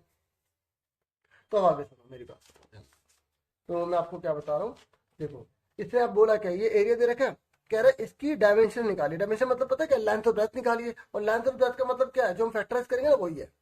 अभी समझाता हूँ, करवाता हूँ। और पैरामीटर भी बोल रहा है, तो जब हमें डायमेंशन पता लगी तो पैरामीटर भी पता लगा लेंगे। अब हिंदी में सुन लो बच्चों, हमें ना ये क्षेत्रफल दे रखा है, ठीक है। ये हमें क्षेत्रफल दे रखा है, तो आपको पता है जब हमें रेक्टेंगल की शेप दी होती है, आयत की शेप दी होती है, तो ये लंबाई हो गई, ये चौड़ाई हो गई, ठीक है। तो हमारे जो जैसे मान लो ये आंसर कोई निकल रहा है ऐसे कुछ, तो ये लंबाई चौड़ाई मान लो, ये इसको लंबाई इसको चौड़ाई मान लो, किसको मान लो, तो इस तरीके से ये और ये हमें पता लग जाएंगे, समझो। उसके बाद इसने बोला पैरामीटर, पैरामीटर को हिंदी में बोलते हैं परिमाप, ठीक है। परिमाप बोलते हैं। तो हम जब ये निकालेंगे, ये निकालेंगे, तो आपको पता है ये इसके बराबर होता है, ये इसके बराबर होता है, तो चारों को जोड़ देंगे, पैरामीटर मतलब, समझ में आ गया। तो सबसे पहले हम क्या निकालेंगे, इसको गुणनखंड करके निकालेंगे, ठीक है। हिंदी मीडियम में बता दिया, इंग्लिश में बता दिया थोड़ा थोड़ा। आप फटाफट इस क्वेश्चन को देखो पूरा पूरा, ठीक है। 13 तो आपको यहाँ लिखा है एरिया ऑफ गार्डन, यहाँ देखिए एरिया ऑफ गार्डन लिखा है, ठीक है। अब इसको उतार लो यहाँ पर, एरिया ऑफ गार्डन हिंदी में लिख दूंगा। एरिया ऑफ गार्डन कितना दे रखा है आपको, x² + 2x -15, ठीक है। तो हिंदी में लिखोगे गार्डन को हम गार्डन में लिख देते हैं, उद्यान भी लिख सकते हो आप, ठीक है। गार्डन का क्षेत्रफल, वो तो आपकी हिंदी में लिखा हुआ आएगा, ठीक है। ये केवीएस का पेपर ये एक ही मीडियम में होता है ना, तो इसलिए हिंदी में होता नहीं है। बाकी मैं और भी बनाऊंगा, आपका सपोर्ट रहेगा ना, और भी बनाऊंगा, ठीक है। ये दे रखा, अब इसके फैक्टर करो, और मतलब और सब्जेक्ट के, ठीक है। अब इसको हम करने जा रहे हैं, ठीक है। कैसे करेंगे मैंने आपको सिखा रखा है ना। यहाँ 15 लिखा है, यहाँ कुछ नहीं तो 1 मान लेंगे, ठीक है। तो 15 एकम कितना होता है, 15। तो 15 किस किस के टेबल में आता है जल्दी बताओ, 3 5 15 होता है, 15 एकम 15 होता है। और किसके टेबल में आता है, ठीक है। मतलब देखो 3 5 15 5 3 15 एक ही बात होती है, इसमें कंफ्यूज मत होना। अब यहाँ लिखा माइनस, माइनस करने पे 2 आना चाहिए, तो यहाँ रखना यहाँ ये प्लस वाला होना चाहिए, तभी ये रूल अप्लाई होता है, ठीक है। तो माइनस करने पर 2 आना चाहिए, तो 5 में 3 जाएंगे 2 ही तो बचेगा, ये कट गया। तो देखो ये सेम हमने उतार लिया। ये 1 लिखो ना लिखो मर्जी है, कई बच्चे पूछते हैं कि सर 1 लिखो ना लिखो, भाई जित मर्जी है, ठीक है। और प्लस, और ये कितना है 5x, ये माइनस का 3x, ठीक है, माइनस का 15। सर देखो हमेशा बड़ी रकम पहले लिखना है, छोटी रकम बाद में लिखना। भले मैंने यहाँ लिख दिया, आप बड़ी रकम बाद में छोटी रकम, घटाने पर 2 चाहिए क्योंकि माइनस लिखा है, समझ में आ गया, ठीक है। मुझे पूरी उम्मीद आपको आ जाएगा, ठीक है। और ये तो ग्रुप बन गए, ठीक है। इसमें कॉमन ले लीजिए, देखो अगर डायरेक्ट कॉमन ले लोगे तो बहुत बढ़िया टाइम बच जाएगा पेपर में, ठीक है। नहीं तो आप इसको टुकड़े कर लो। अब इसको छुपा लो, इसमें और इसमें कॉमन ले लीजिए, ठीक है। छुपा लो इसको, इसको छुपाओ। क्या आ रहा है इसमें, इसमें x आ रहा है, क्या बचा x + 5, ठीक है। इसमें इसे छुपा लो, क्या बच रहा है माइनस और 3x + 5, ठीक है। ये दोनों सेम है, एक बार लिख लिया। और ये समझ में आ गई। देखो अगर किसी के मन में आ रहा नहीं ये प्लस कैसे हो गया, देखो यहाँ भी माइनस यहाँ भी माइनस है, तो बाहर आ गया, तो minus minus plus minus minus plus होता है, ठीक है। और ये सेम आने चाहिए, ठीक है। और डिटेल में जानना चाहते हो ना तो सेकंड चैप्टर की वीडियो देख लेना, ठीक है। समझे मेरी बात, देख लेना। तो ये आ गया, क्लियर हो गया। अब देखो आप किसी को भी लेंथ किसी को ब्रेथ मान सकते हो, लेकिन जो बड़ा है ना उसको लेंथ मानो। तो आपसे बोला था ना डायमेंशन निकाली पेपर में, क्या बोला था ना, आपको इसकी विमाएं निकालनी है, डायमेंशन में विमाएं। तो आप लिख दो आयत की, पहले हिंदी में लिख रहा हूँ, ठीक है। आयत की लंबाई क्या आ गई, ठीक है, लंबाई क्या आ गई x + 5, ठीक है। अब देखो यहाँ पर ये तो लिखा नहीं इसने मीटर सेंटीमीटर लिखा है कुछ नहीं ना, तो हमें इकाई लिखना पड़ेगा, यूनिट। तो इंग्लिश में लिख देता हूँ, लेंथ ऑफ रेक्टेंगल, ठीक है। लेंथ ऑफ रेक्टेंगल इकाई की जगह लिख रहा हूँ, इंग्लिश में यूनिट बोलते हैं, ठीक है। ये एक ही बार लिख रहा हूँ, ठीक है। उसके बाद ब्रेथ कौन सी आ गई, ब्रेथ ऑफ रेक्टेंगल। पूरे जी जान से पढ़ो, ठीक है, मन लगा के पढ़ो, देखो कितना अच्छा स्कोर करोगे, ठीक है। मन को ना बुराइयों को अपने ऊपर हावी मत होने दो, खूब मेहनत करो, ठीक है। आगे समझो, क्लियर हो गया। अब आगे क्या पूछा, ये हमने ए पार्ट निकाल लिया, ये हमने ए पार्ट निकाल लिया, समझ में आ गया आपको, ए पार्ट क्लियर हो गया, निकल लिया, डायमेंशन निकल गई। इसे डायमेंशन बोलते हैं, बच्चों को पता नहीं होता कि डायमेंशन होती क्या है। डायमेंशन मतलब जो अगर रेक्टेंगल है तो लंबाई और चौड़ाई, अगर वो क्यूबॉइड है तो उसमें 3 चीजें हो जाएंगी, लंबाई चौड़ाई ऊंचाई। क्यूबॉइड मतलब घनाभ, लेंथ ब्रेथ हाइट, डायमेंशन समझ में आ गया। आप लिखना चाहते हो डायमेंशन भी लिख सकते हैं यहाँ पर, ठीक है। समझ आ गया, नहीं लिखोगे तो ये मत सोचना कि टीचर इतना हार्ड कर लेंगे चेकिंग, आपके नंबर काट देंगे, ऐसा कुछ नहीं है, ठीक है। पोलाइटली लो, अपने आप को अच्छे से करो, समझ में आ गई, ठीक है, क्लियर हो गया। चलो अब आगे देखो इसका बी पार्ट। अब फिगर बना लो, देखो फिगर में मैंने क्यों बनाया, बी पार्ट में बोला है कि इसका ना पैरामीटर निकालना है, परिमाप निकालना है, क्या निकालना है, पैरामीटर परिमाप निकालना है। तो अब देखो x + 5, ये क्या मैंने लेंथ मानी है, तो मैं यहाँ पर x + 5 लिख दूंगा, यहाँ पर x + 5 लिख दूंगा, ठीक है। तो मैं और ब्रेथ कितनी x - 3, तो मैंने यहाँ पर x - 3 लिख दिया। कोई बच्चे के अगर ये सोचेगा कि ना कि सर मैंने अगर इसको ये लिख दिया इसको यहाँ लिख दिया तो मेरे नंबर कटेंगे, बिल्कुल नहीं कटेंगे, समझ में आ रही है? बिल्कुल नहीं कटेंगे आपके ए बी सी डी। आप ए बी सी डी ऐसे लिखो जैसे मर्जी लिखो, ठीक है? छोटी छोटी बातों पे कंफ्यूज मत होना, ठीक है? अपने ऊपर विश्वास करके करो। पैरामीटर ऑफ क्या लिखा है, रेक्टेंगल लिखा है या लिखा है रेक्टेंगल स्विमिंग पूल, जो भी लिखा है ना, या गार्डन लिखा है तो वो लिख देना, ठीक है? रेक्टेंगल, अब मैंने रेक्टेंगल लिख दिया, ब्रैकेट में लिख दिया तो गार्डन, ठीक है? तो हिंदी में मैं वही लिख रहा हूँ, गार्डन का परिमाप। अब कैसे निकालोगे गार्डन का परिमाप? या तो आप फॉर्मूला लगा दो 2 ब्रैकेट में एल प्लस बी, ठीक है? नहीं तो चारों को जोड़ दो। समझ में आ रही है? अब हमें तो पता है 9th क्लास में, तो पता ही है फॉर्मूला ये होता है लेंथ प्लस ब्रेथ पैरामीटर का, तो लगा दो। तो देखो ये जो है ना, ये जैसे हमने इसको लेंथ माला, इसके ब्रैकेट में एल लगा दिया, इसके ब्रैकेट में हमने बी लिख दिया। नहीं लिखोगे दिक्कत नहीं, नंबर नहीं कटेंगे, ऐसा मत सोचना, छोटी छोटी बात को लेकर वो मत होना, ठीक है? एल कितना है, एक्स प्लस 5। अब कई बच्चे सोच सकते हैं कि सर फिगर बनाए, नहीं भी फिगर भी जरूरी नहीं है, इतना टाइम नहीं है, वो तो समझाने के लिए मुझे एक एक चीज डिटेल में बिल्कुल आराम से बतानी पड़ती है, ठीक है? और देखो एक्स कितना हो गया, 2x हो गया, एक्स 2x हो गया, 5 में 3 के कितने बचे, 2, ठीक है? और 2 किस में मल्टीप्लाई करो, 4 हो गया, और इसमें मल्टीप्लाई करो, 4 आ गया।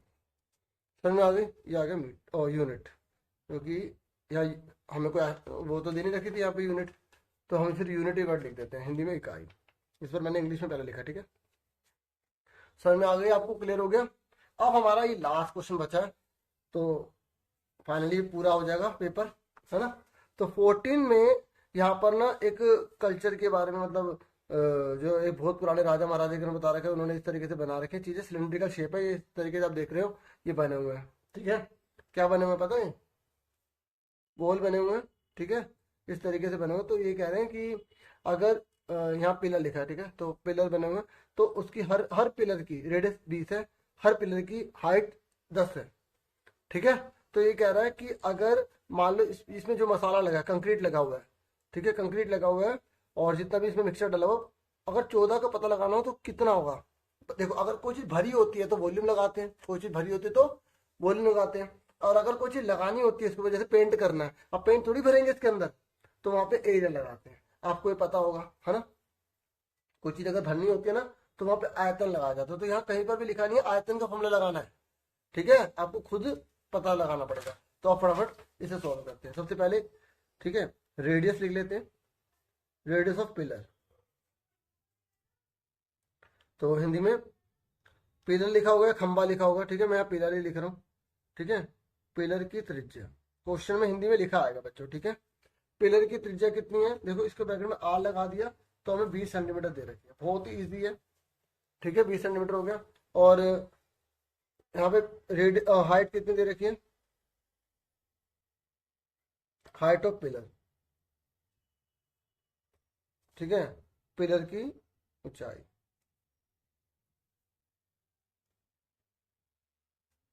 ठीक है?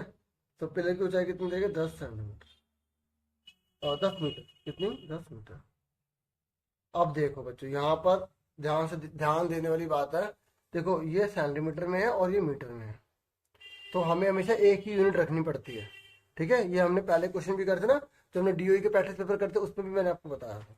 तो ये सेंटीमीटर है, तो हम इसको मीटर में बदलने के लिए अपॉन में 100 लगा देंगे, ठीक है? क्योंकि सेंटीमीटर को मीटर में बदलने के लिए 100 लगाते हैं, नहीं लगाते? पता ना बच्चों आपको? वेरी गुड, ठीक है? अब हमें क्या बोलना है कि इसने बोला कि 14 पिलर में कितना कंक्रीट मिक्सचर होगा, तो पहले एक का वॉल्यूम निकालेंगे, ठीक है? तो वॉल्यूम ऑफ 1 पिलर, ठीक है? हिंदी में एक, देखो अगर खंबा लिखा होगा खंबा लिख देना, ठीक है? जो भी लिखा होगा तो वही लिखना, ठीक है? एक पिलर का आयतन, समझ में आ गया ना? आयतन का फॉर्मूला क्यों लगा रहे हैं, आ गया ना? उसको कहते हैं भरी हुई है वो चीज। तो फॉर्मूला क्या होता है, अगर वो सिलेंड्रिकल शेप में है, ठीक है? सिलेंड्रिकल शेप में है, तो उसका क्या फॉर्मूला होगा, बताइए क्या होगा? ये तो हमें रेडियस दे रखे 20/100, चित्र बनाना जरूर नहीं है, ठीक है? और ये कितना दे रखा, 10 मीटर दे रखा, ठीक है? तो बताइए क्या फॉर्मूला होगा उसका, पाई आर स्क्वायर। फॉर्मूले सारे याद कर लो डियर स्टूडेंट, ठीक है? करोगे ना आप याद? ठीक है? कोशिश करूंगा फॉर्मूले पे वीडियो लेकर आऊं, जिससे आपको फॉर्मूले आसानी से याद हो जाए, समझ आ जाए, ठीक है? मैं पक्का भी नहीं कहता, ठीक है? पहले मुझे साइंस का भी लेकर आना है, केवीएस का पेपर। तो आर कितना दे रखा है, 20/100। एच कितना दे रखा है, 10। देख लो कितना सिंपल हमने पुट कर दिया, ठीक है? कर दिया ना? अब काट दो जो कट रहा है। देखो एक जीरो से ये और ये कट गई, ठीक है, ये जीरो से ये जीरो कट गई, ठीक है। तो क्या बच रहा है, देखो 22, 2 और 2, ठीक है, 44, 88 अपॉन में 70, ठीक है। समझ में आ गई। यहाँ क्या लिख देंगे, मीटर क्यूब। समझ में आ गया, ये एक का निकला है। तो अब हम क्या लिख देंगे, अब क्वेश्चन में से देख के लाइन लिख देंगे, क्योंकि इसने बोला कि कितना कंक्रीट मिक्सचर चाहिए होगा 14 पिलर्स के लिए, ठीक है। तो हम क्या लिख देंगे, कंक्रीट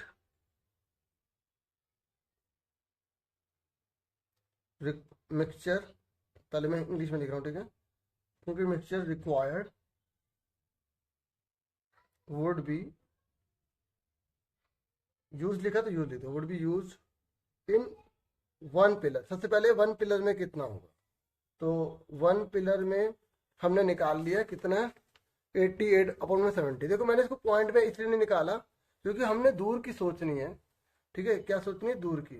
दूर की इसलिए सोचनी है क्योंकि देखो ध्यान से, ये 14 है, 14 से मल्टीप्लाई करेंगे तो 7 से कट भी जाएगा। हम पहले पॉइंट में लाएंगे तो फिर वो आंसर नहीं आएगा जो टीचर चाहता है, ठीक है। तो फिर अब आगे देखो, concrete mixtures would be used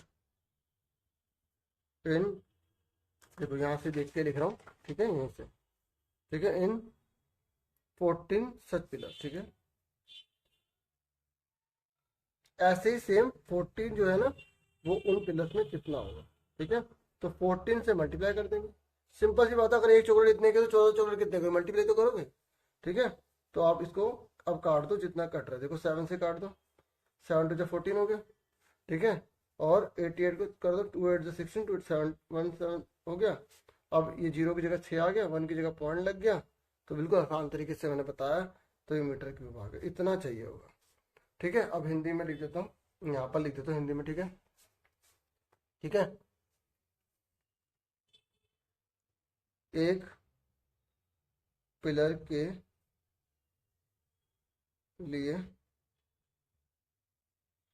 प्रयोग होने वाले कंक्रीट मिश्रण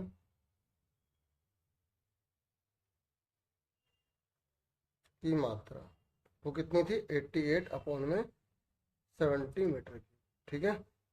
और ऐसे ही कितने, 14, ऐसे 14 पिलर के लिए प्रयोग होने वाले कंक्रीट मिश्रण की मात्रा, ठीक है।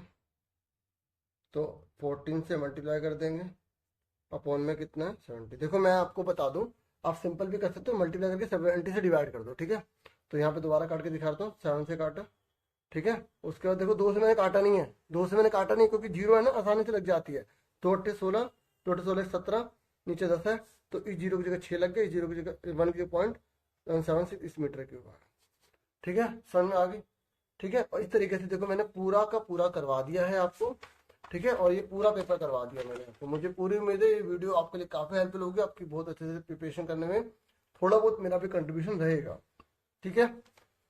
और अपना पूरा पूरा ध्यान रखिए, ठीक है। और देखो जैसे एक बच्चे ने मुझसे पूछा था कि सर ये जो प्रूव करने वाले होते हैं, ठीक है, कई सॉल्यूशन से स्टार्ट करते हैं, ठीक है। देखो मैंने जो सीबीएसई की गाइडलाइंस से जो पैटर्न होता है ना, गिवन टू प्रूफ प्रूफ, उसी से करवाया।